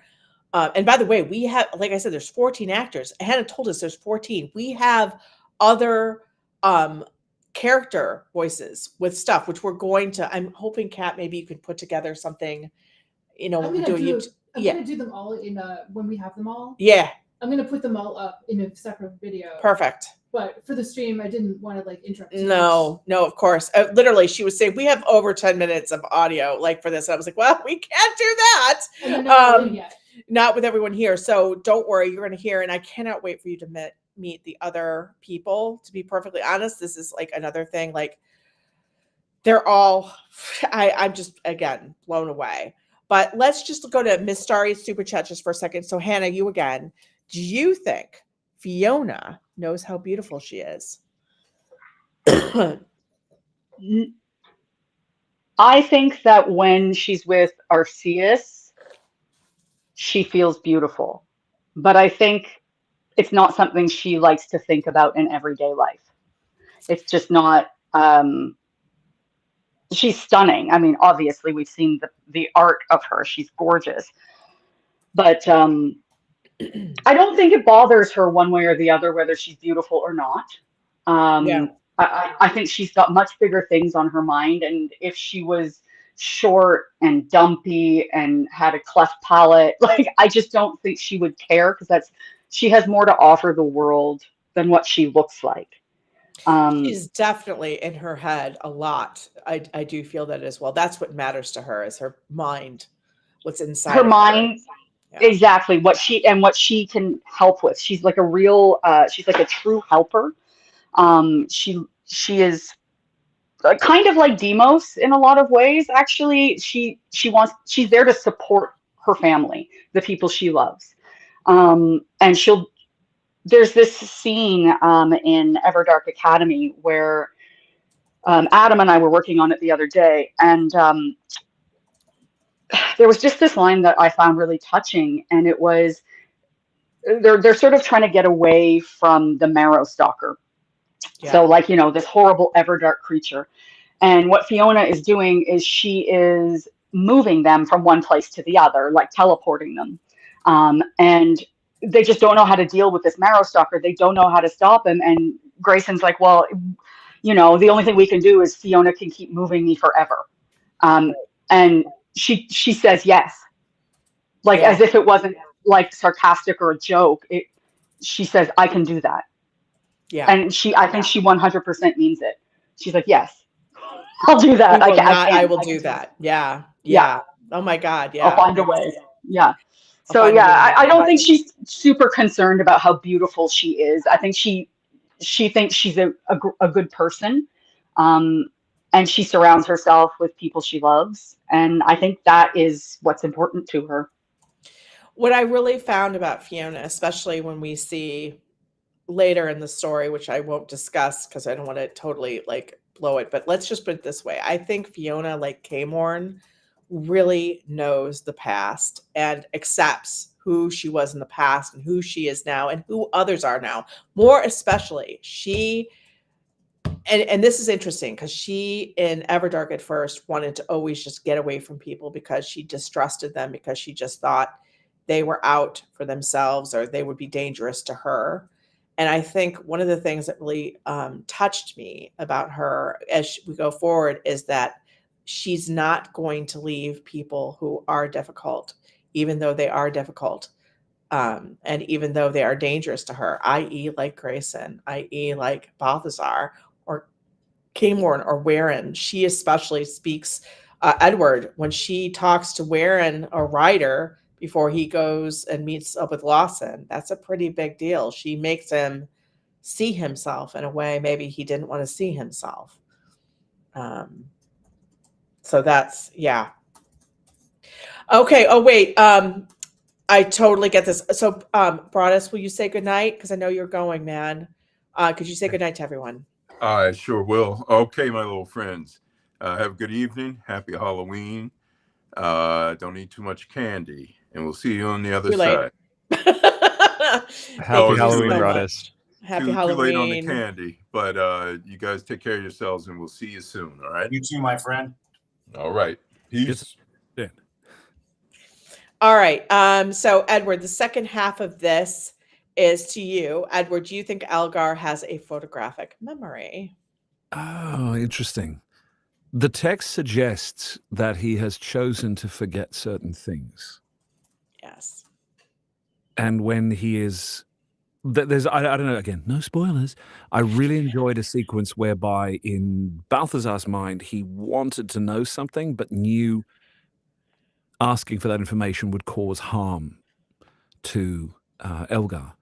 And Elgar was willing to do it, willing to go there for him, but the cost, the trauma. So I think he does remember, but he's practiced some form of mental discipline as an Iros to sort of lock down behind iron bars the memories, the thoughts, the hurts. After all, with the Iros bloodline's power and with him being the Whisperer and able to sense and know what entire populations of people are thinking and feeling, as they're being killed or murdered or dying, that's a pretty traumatic thing. So I think he does hear and see and know and remember all, but I think he's got a way of compartmentalizing it. Yeah, especially since, the trauma he's gone through, as we see, unfortunately, what happened. So I'm going to try to, I could not upload Akith because it's under an MP3 format rather than MP4, and it won't upload it. So I'm going to try to share a screen and see if it won't play so we can hear Akith because, yeah, Edward, this is my other jump the shark moment, but we had to have another dragon. So let me see if I can share this so that people can hear you as Akith the Destroyer. Do it. All right. Replace screen sharing. Oh my God.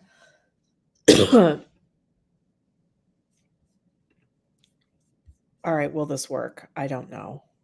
Daemon slew Okay. That me long ago. Did it work? But now I have returned. Shall we battle again for the fates of worlds? Did anyone get to hear that? Except me? I could hear it, yeah. We all heard it. I could hear it. Okay, good. Thank God. All right. So that was Akith, the Destroyer. That's how Edward talks to me in our personal life. Oh my God. Artie meets the Hulk, Liz. You're right. Jesus. Oh, Vanessa, just like Jesus. Yeah. Even without any special things, you sound like him.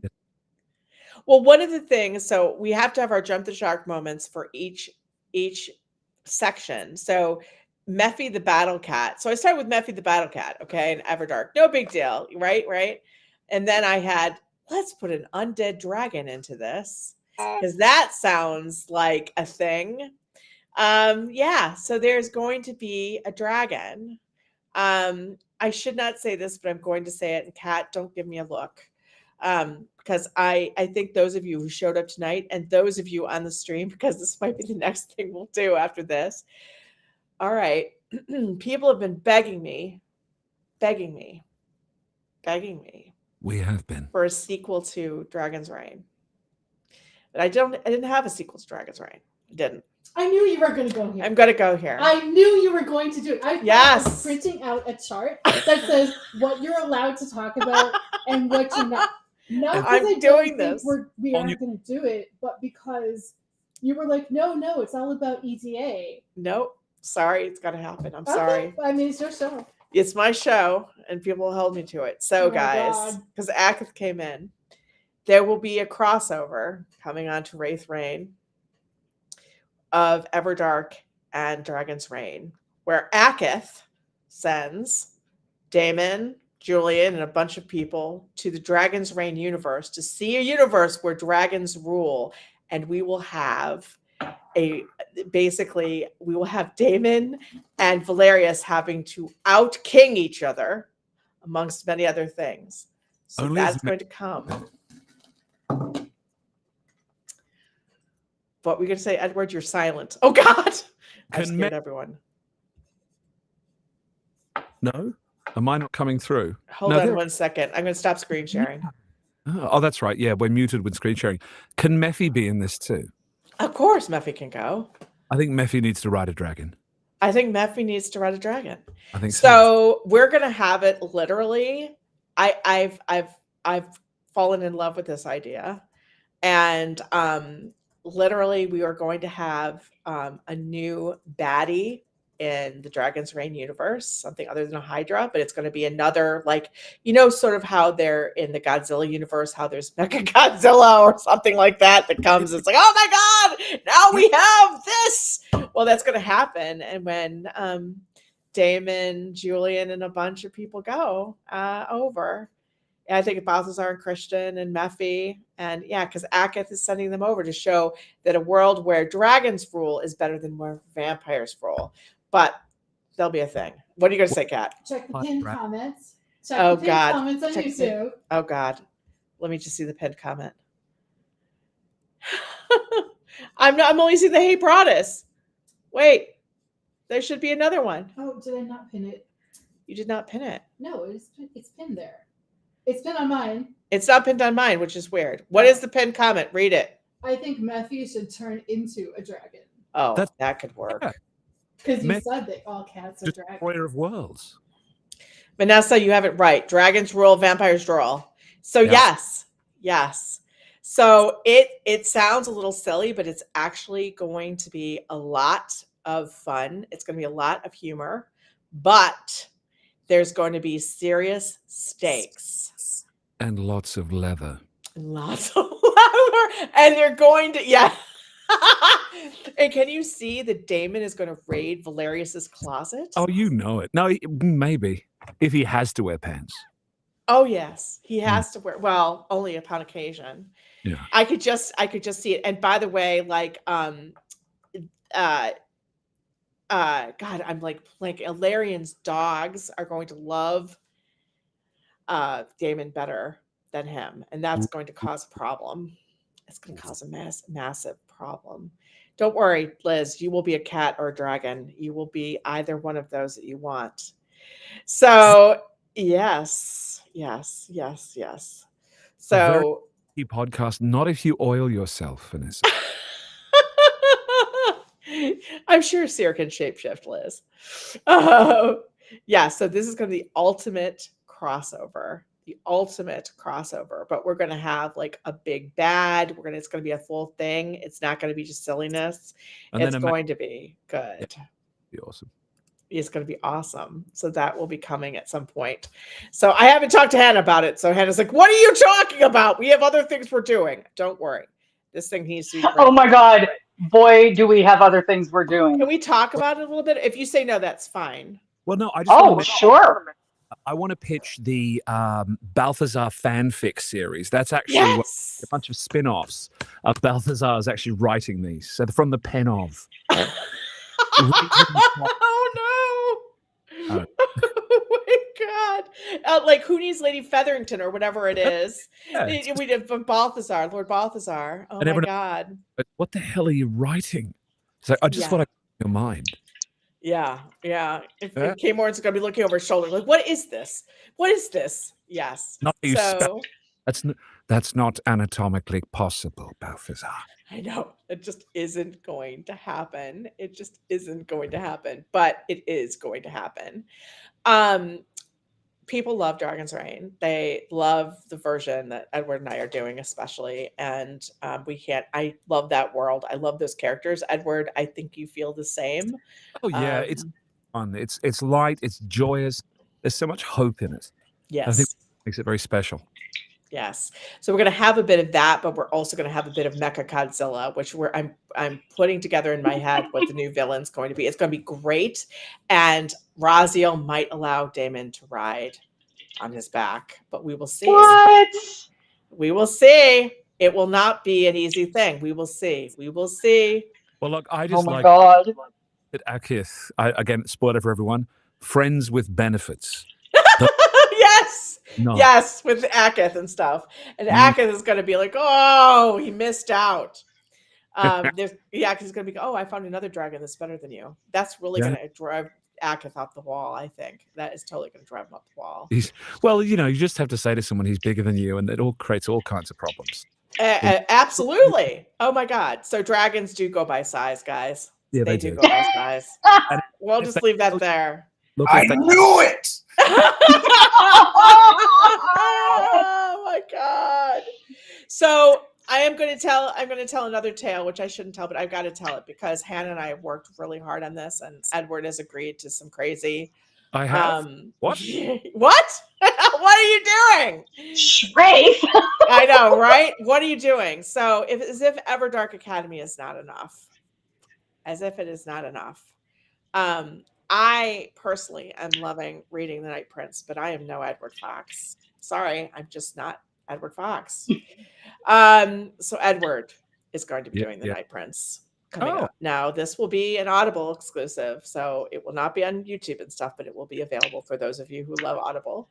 And while I have adored doing Empire of Stars, I'm sorry, the Space Marine that we all are going to love is Edward. So those are the two he's doing now. So Night Prince and Empire of Stars coming up. In addition to all the other shit we're doing, which is insane. And then there's going to be more things. And then there's going to be more. And so Hannah's like, stop saying things. It took me forever to get this schedule out.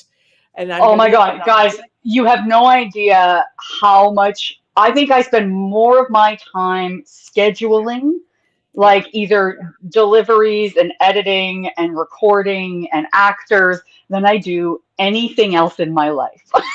Unfortunately. You are queen. You are amazing. I'm not. I make so many mistakes. Thank God.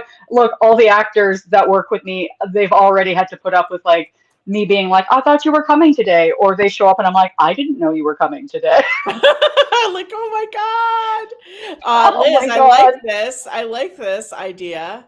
And by the way, Liz, if you want to get in on any of this, let me know. But literally, I contacted Hannah. It was insane because I was like, I want to do this. We have a schedule for like 3 years out now, something ridiculous like that. Like, that's insane.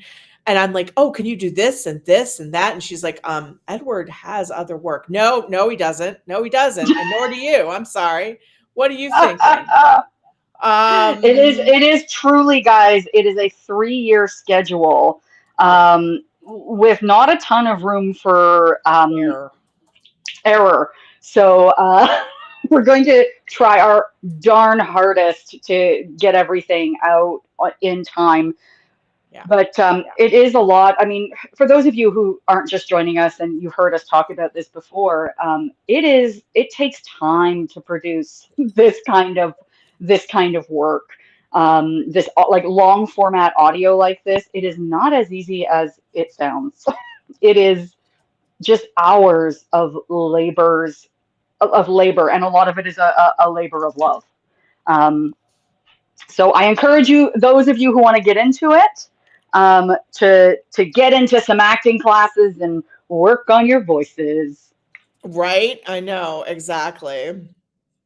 So it's a lot. And I mean, I really, again, I can't tell you that I could not do all this stuff. I would not take these risks. I would not say this. And for Hannah and Edward and everyone online to have done this for us, because it's a big thing to say, do you want to work with me for at least 3 years more? And when I'm a crazy person, she knows this. I can be difficult. I can be all the things. And I have like You're not at all. You are not at all difficult. That's a fabrication of your own mind. I can be difficult. You are always a pleasure. No, literally. So she's had to figure out everybody and everything that's going on. And then we have other things. So as we're working, it's like, well, I know we've made all these, I want you to do this, but could you also do this? So there's a lot more coming, I guess is what I wanted to say to you guys. So just to give you an idea, like going back to like Everdark Academy and all this kind of stuff. And then I want to talk to the actors more because that's much more important than what I'm saying. So how is this all going to work? Okay. Like Everdark Academy will be posted on YouTube and Spotify. Obviously, the sexy times will not be there. For those of you who don't know Everdark Academy, that's like every other freaking chapter. I just want to warn you. I know that's very frustrating, but we absolutely have no choice about this. It is a little bit of the OnlyFans model. I recognize this, but it just is as it is. Grayson and Lawson are highly sexual creatures, and that's just how they roll. And it's vampires, God damn it, guys. So that's going to be public. So that's always going to, it's going to have the 14-person cast. It's going to have these amazing actors like doing all this stuff for you. Okay, so right now we're working on that. Edward and I are still doing Dragon's Reign, him and I together.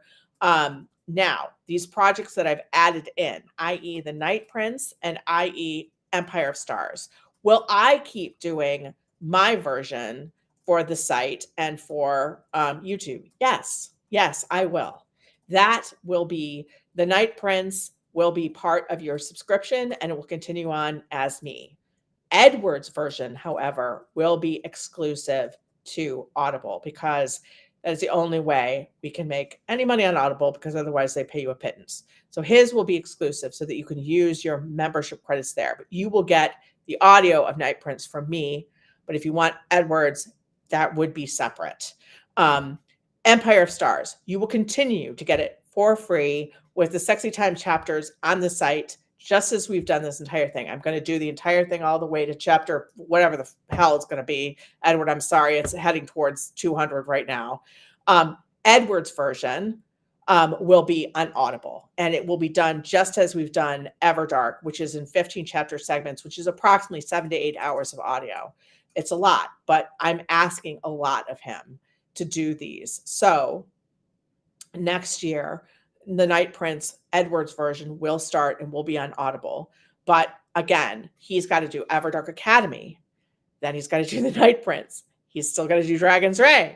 And now, all this kind of stuff. And then EOS will be in the following year. So to keep that idea. So you will still get the free versions by me or included with your membership by me. But the Edward versions for those other things will be separate.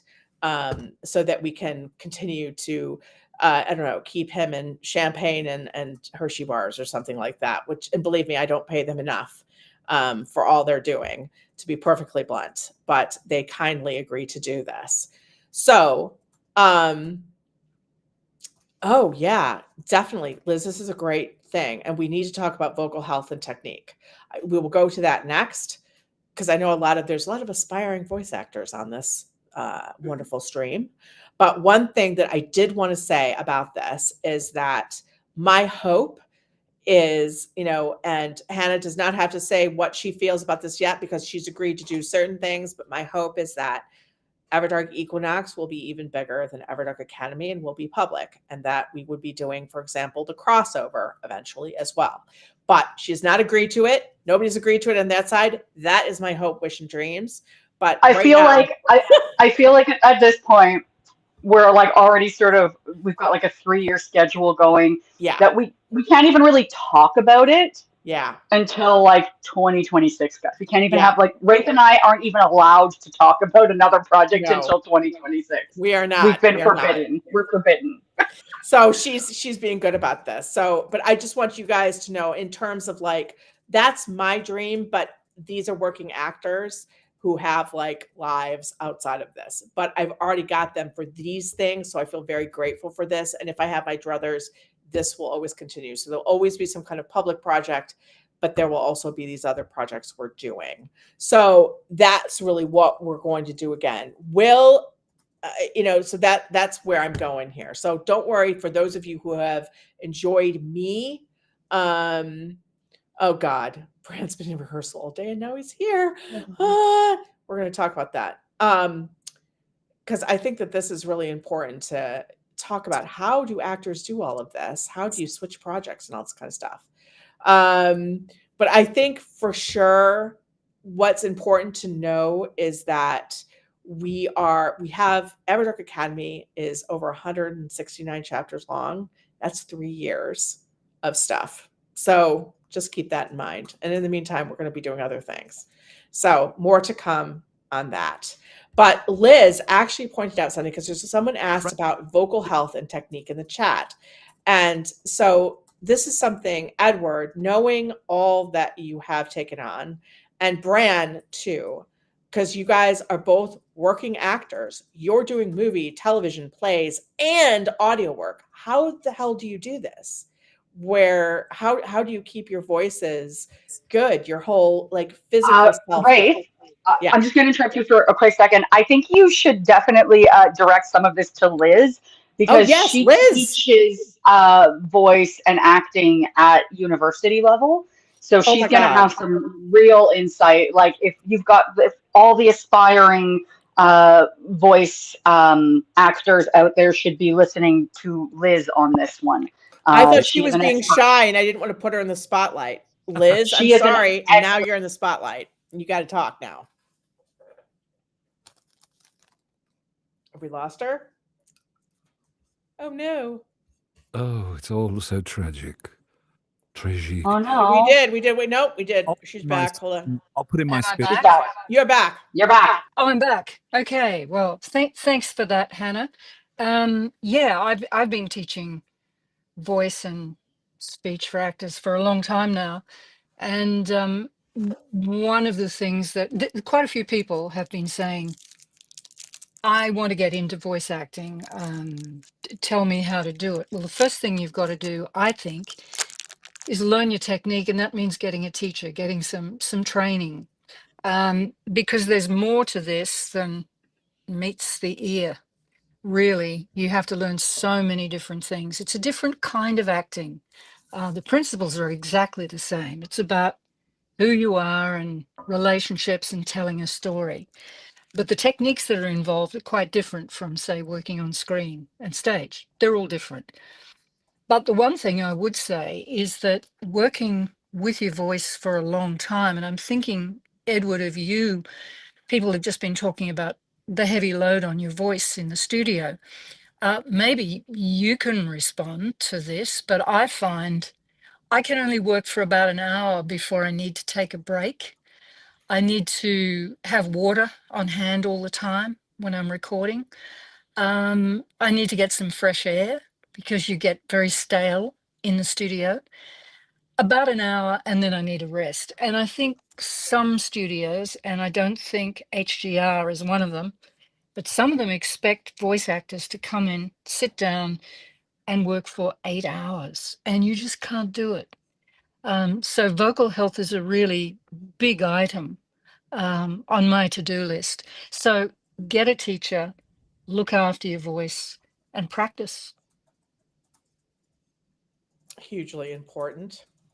Yeah, I would say that the average actor, like the average trained actor, is good for about 2 full hours of talking nonstop. Before there is a real change in their voice, and it starts going downhill from there. And the actors who are trained have great tricks on how to make themselves sound fresher for longer. But by 4 hours, I mean, I don't even like to do 4 hours. The vocal quality goes down so far. You can use me as an example. The last couple of weeks have been hard. Yeah, it's true. It's true. Adam's been suffering from a cold, and he does tons of voiceover, so he knows how to keep his voice going. But even for him, who does this every day, all day, it was a struggle when he was recovering from a cold. Yeah, I was gonna just pop in and say, yeah, the voice I find also, I've been doing the voiceover thing for about 15 years, but voice and speech has kind of been my focus for a while. But I find that your voice evolves too, and not always, for the better. I find in the last few years, my voice gets way more tired than it used to, a lot quicker. We were just talking before a session the other day. Yeah, I've been dealing with a cold for 3 weeks now, and it it seems to pop up as soon as we hit record. But I was doing a character for this video game called Farlight 84 that is being produced out of China. I've played a character on there for about 4 or 5 years now, and it is the hardest voice to do as far as volume. He's kind of this, serial killer character who kind of screams all of his lines in a falsetto. So I have to stagger those recordings with doing anything else. Cause again, it's like my day, if I do 2 or 3 hours of recording, I have to stop for about as long and recover. It can be a struggle. Absolutely. Yeah. And then on top of all of that, you've been doing Asher, which is a very different voice from Grayson. And really hard. Like there's no way you would be able to, even if you were in like peak vocal form, do that voice for longer than 30 minutes without probably losing your voice. Yeah, I'm sure there is a safer way to do it than I'm doing. I'm not used to playing that type of deep voice and rasp and volume and that kind of thing. So that's probably something Edward can speak to more because he settles so naturally into that voice. I do have to head out though, so I'm gonna take my moment now to say goodbye. Thank you so much, everyone, for being here tonight, and I'm so excited for EDA. Thank you so much for being here, Adam. Good night. Happy Halloween. Happy Halloween. Happy Halloween. So, Brad, you were working all day acting, and now you're here. Yeah. Good God, man. How do you balance that? Like the voice acting and the live work or the television, whatever. I mean, the redundant and glib answer is it's my job, so that's what I have to do. I'd say I've learned the hard way a number of times. I really should talk to my therapist about that. I kind of have muscled through a lot of things and have done for most of my career. And so to any aspiring voice actors listening, I would echo what Liz said, which is get a coach, get some training, get into some classes, and develop those good habits early. Because as a young man, I still now do. I do lots of monsters and pain. Grotesque noise and pain sound is sort of my wheelhouse. I was playing all the evil in the world all day, so I was screaming and yelling and crying, and then I got to sing a song. Oh, good God! And so, as a young guy, I went, you know what? I hear all this stuff. I hear you go, yeah, you need to take care of yourself. But I'm young and strong. I don't need to take care of I'm resilient. I'm better than the rest. And 20 years later, I'm like, I am older and I require more help. And I should have developed my good qualities and good habits early. And so now in middle age, I'm developing those with some difficulty. I can believe it. Liz, how do you choose a good voice teacher? I mean, I'm just going to say, I know that I can't say anything about her that I don't know, but let's just put it this way. Liz is a pretty big actress. So yeah, people would understand to go to you would make sense, I guess. But how, do you need to go to someone with your level of fame as a teacher, or what do you think? Like, how can someone judge who they should learn from, I guess? Well, I would just go back on what Bran was saying about, as a young person, getting your technique right. But you're never too old to learn new techniques. I like just simply how you sit, how you're supporting with your breath or standing. Maybe you prefer to stand at the mic or sit, but just having the right breath, having your head in the right position over your shoulders. It's little things like this, because voicing anything, it's a very physical thing. We tend to think of acting as all about emotions and feelings, but there's a whole lot of physicality involved. And if your muscles and if you're misaligned in any area, then it's going to make your voice work at a less optimal level to what you want. And as Adam was saying, after about 20 minutes, If he hasn't supported his voice, he's going to be tired and his voice will blow out. So getting the right technique, finding the right teacher, that's what you asked me. You have to ask around, I think. You've got to, if you're not in a course of study, which is where I teach in a sort of conservatorium, a conservatory program, where students come in every day and train. They train singing, acting, dancing, and their voice work and their movement work, all of that. So it's intensive, and they're developing their technique bit by bit by bit.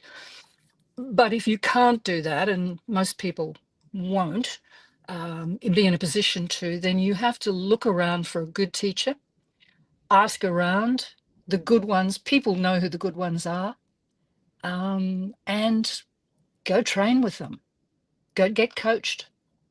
Learn your technique, learn your craft. It's actually the craft skills that make the difference, because you're talented. Everyone's talented. Everyone's got imagination. It's how you put that to work. And that's where craft comes in. It's the same with any art form, but especially with voice work, because it is, you can ruin your voice if you don't use it properly. That's a long answer to your question. No, Raythe, it's brilliant, actually, because, I do this very as a, a real amateur. I just started it during the pandemic for fun, right? And I've been reading with Edward and learning from Edward, and you guys listening has really helped me a lot. But I know I do all the wrong things, and hearing you say that, how physical it is, because let's say I'll try to do 2 chapters of the Night Prince, and I feel like I'm crawling over glass at the end, and I realize it's probably because I am just not doing what I need to be doing, or I need to be spacing it out more or something. But I tell myself, I'm like, come on, why can't you do this? You're just sitting in a chair, or just like making the sounds in your head come alive. And it's you're right, it's so much more than that. And it's given me a lot more respect for what you guys do. I always knew it was amazing, but I was like, wow, it's exhausting. It's so challenging. It's really, so I appreciate what you said. It's a really hard thing, Raythe. And you're also, you go to work all day. Yeah. You work all day, and then at the end of the day, you come home, and then you're like, oh, I'll just record 2 hours. That's a lot of work. Actors, like, they're only working like for 4 hours with their voices, and they're fully trained, and you've been working all day talking with people, and then you get home and you don't have all that technique, and then you're doing more voice work. So of course you're going to be exhausted really fast. It's just, that's not your fault. That is, It's so nice to know, because I feel like I'm failing. I'm like, how is everyone else doing this? And I'm sucking so bad. I don't know. Anyway. We do it for a living. That's why there's a big difference between like doing this for a living and doing it as a hobby, and people don't realize, like, every day they go around and they're using their voices, and they don't know how to support their own breath. I do it all the time. I walk around and I know how to do it, but I don't, when I'm talking normally, I've got tons of vocal fry, and I'm not sitting up straight, and I'm not using my diaphragm. These are all things I know how to do. And then if I had to do that all day, and then I was expected to go into a studio and read for 4 hours, damn straight my voice would sound like crap. It would sound terrible. And you're not hearing the entire session all the time. I mean, believe me, I suck a lot of the time. We just cut those bits out. There we go. Right. I don't have a Hannah on those stuff, or Liz, or Edward. But I just drop in here very quickly. A lot of people don't appreciate the importance of the warm-up. I know if I come into a session to record and I'm not warmed up, it takes me 20 minutes before I start making good sounds and before I have control. So it's learning little things like that, little tips about warming your voice up. So it's, you've got access to all parts of the range, and you're just in the groove. It's like warming up before you run a race, warming up before you do anything. You've got to warm your voice up too. I mean, Liz, it's so funny you're saying these things, and I'm thinking, yeah, that's why the second chapter of the night is so much better than the first. Yeah. Of course. Of course. I'm like, oh Jesus, of course, because then Adam, I'm like, yeah. Adam was saying this exact same thing yesterday. He always warms up before his sessions. He does like a full 45-minute vocal warm up before he comes into his sessions with me. And even because he's been so sick, it still takes him a couple of episodes of work before he's in full voice, before he's comfortable, before he has the full access, full range. And that's after a 45-minute vocal warm up. Wow. It's hard work. It's athleticism. Yeah. Yeah, That's it is. what it is. It's artistic athleticism for absolute sure, Hannah. That's right on. So I really feel like this super chat is right on, right from Shefu. Like, Shefu. Make sure you do some self-care for these jam-packed next 3 years. And I think that's really true for all of us. I mean, just we're doing a lot. I mean, you guys are having to really produce all of Everdark, like do the voice work in a very short amount of time, because we can get everybody in, but really and truly it's very important. And then we're just going to jump on. It sounds so effortless, but I know it's really not. Oh, we are absolutely we are insane. We are all insane. We're all actors. We're all artists. We're totally off our rockers. Don't try this at home, folks. It's not a right. It's not an easy. It's not an easy thing to do. It will become very not fun very fast. Yeah. I would also say that what's been really stunning these days is how we're now able to. So for those of you who are authors out there and you're thinking, my God, I wish I could have like a Liz Gentle or an Edward or a Hannah or whomever. They're mine. I'm sorry. I didn't mean to say that. But actors. Actually, Raythe, one author that we work with, she's a new author that we're working with. She loves Everdark. She's been listening ever since she sort of got to know us before I told her we did this. I hope she's listening tonight. But now you're getting authors also coming to listen to this kind of work because it's so much fun. It is so much fun. And I can't imagine. I mean, Liz, and everyone on this was not something that someone like me could have accessed. Someone like you. I mean, I have you because of, Hannah is awesome. And I'm lucky but I wouldn't have been able to access Hannah like back in the day. And now I can. And it's so amazing. If I hadn't, I would have needed an agent, a publisher, and I would have to meet, like, basically win the lottery to work with someone like you guys. And now people are able to do it. So I do want people on the chat here who are aspiring authors and voice actors. You have this opportunity now to really work with some of the most incredible people. It's so neat. It's incredibly, incredibly cool. Yeah, it's one of the upsides of how we're all connected now. Right? We dump on all of that most of the time, the dark side of the connectivity we have, but it's bringing us all together. I mean, it still blows my mind that I'm talking to you from Australia and we're all together sharing something. I mean, let's not forget that.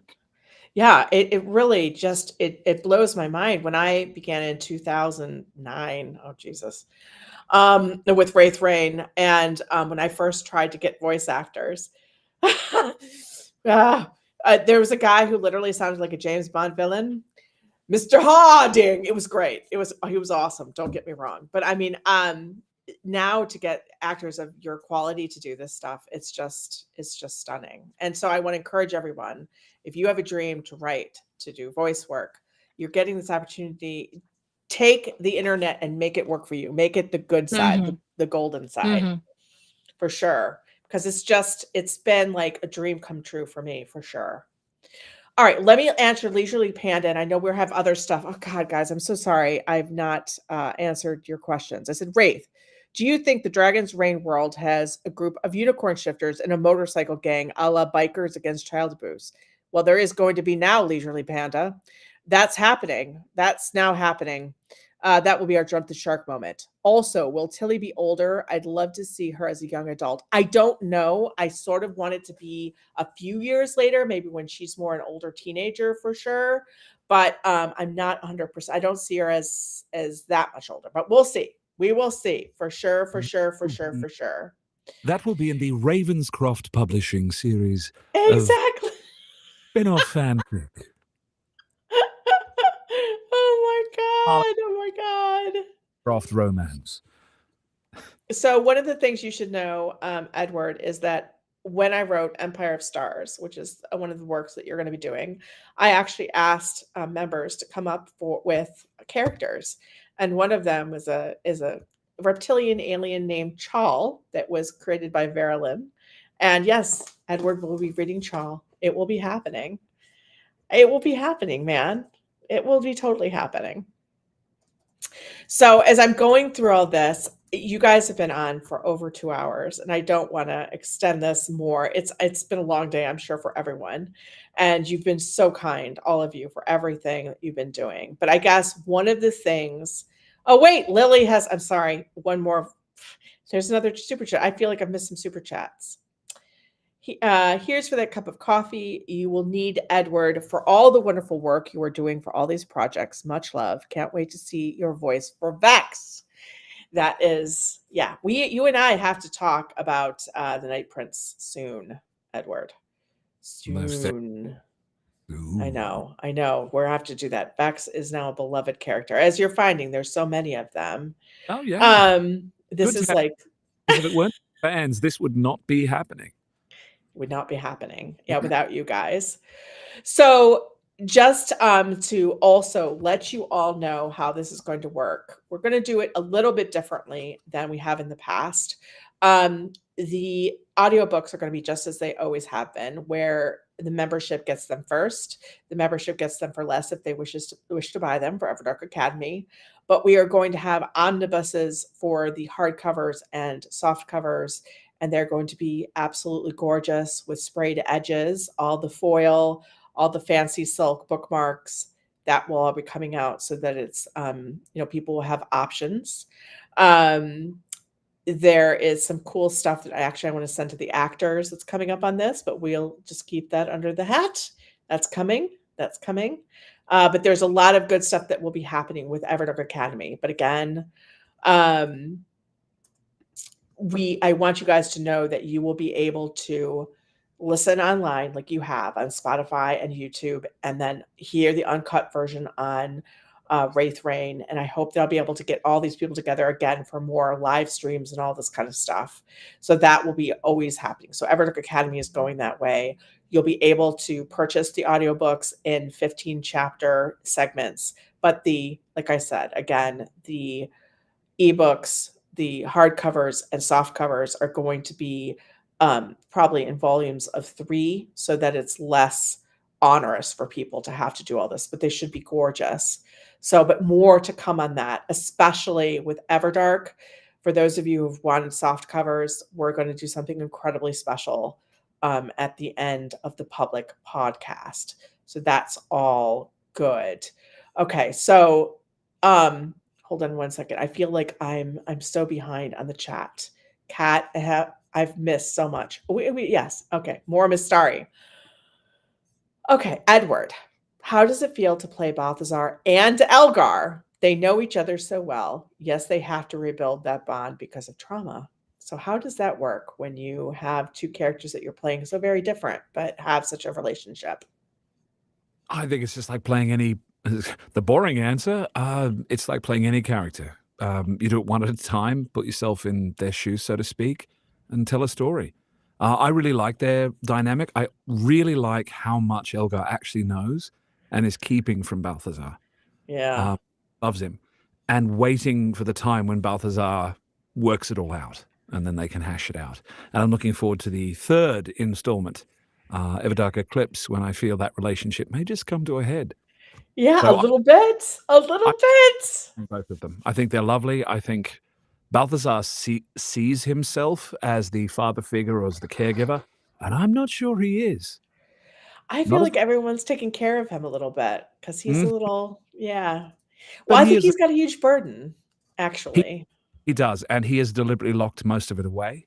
That's one thing, as we establish. And there's also the fact that he's also incredibly dangerous, as we find out. Yes, yes, yes, he is. Yes, he is. All our lives are in his hands, and therefore everyone's got to like make him like, it's all good, Balthazar. Be calm, Balthazar. Please don't kill everyone in the world, Balthazar. Really, with one thought. Let's not do that. Let's not be a weapon throwing a temper tantrum. That's Yes, yes. Yeah. It's funny. It really is, and it's a funny way. I think that Balthazar is the main through character throughout the entire series. He continues to be. So yeah. That's why I get the sense that he's also the narrator voice. Yes, absolutely. This is his story. Nobody else matters. Come on. Including everybody and making them look good, I know, right? Oh my God. Oh my God. So, all right. Guys, I know that I missed a ton of questions, and I know that you guys have a ton more questions for everyone, and I hope I can convince them to come back in the future so that we can have more fun online with all of them. Oh, of course we'll come back. We love hanging out with you guys. We love it too. Thank you very much. I think that we all feel this way. Liz Gentle, thank you so much. You're quite an inspiring person. I'm glad you finally came, online. I know you've sometime in the chat, but the very fact that you are here from Australia, Liz is quite a person. So, and all of them are. You guys really are pretty freaking spectacular. So are you guys. Everyone's spectacular here. I love this gang. I love this fandom. All right. So we're gonna say goodnight for now. But more to come. Don't you worry. Plenty more to come. Love you guys.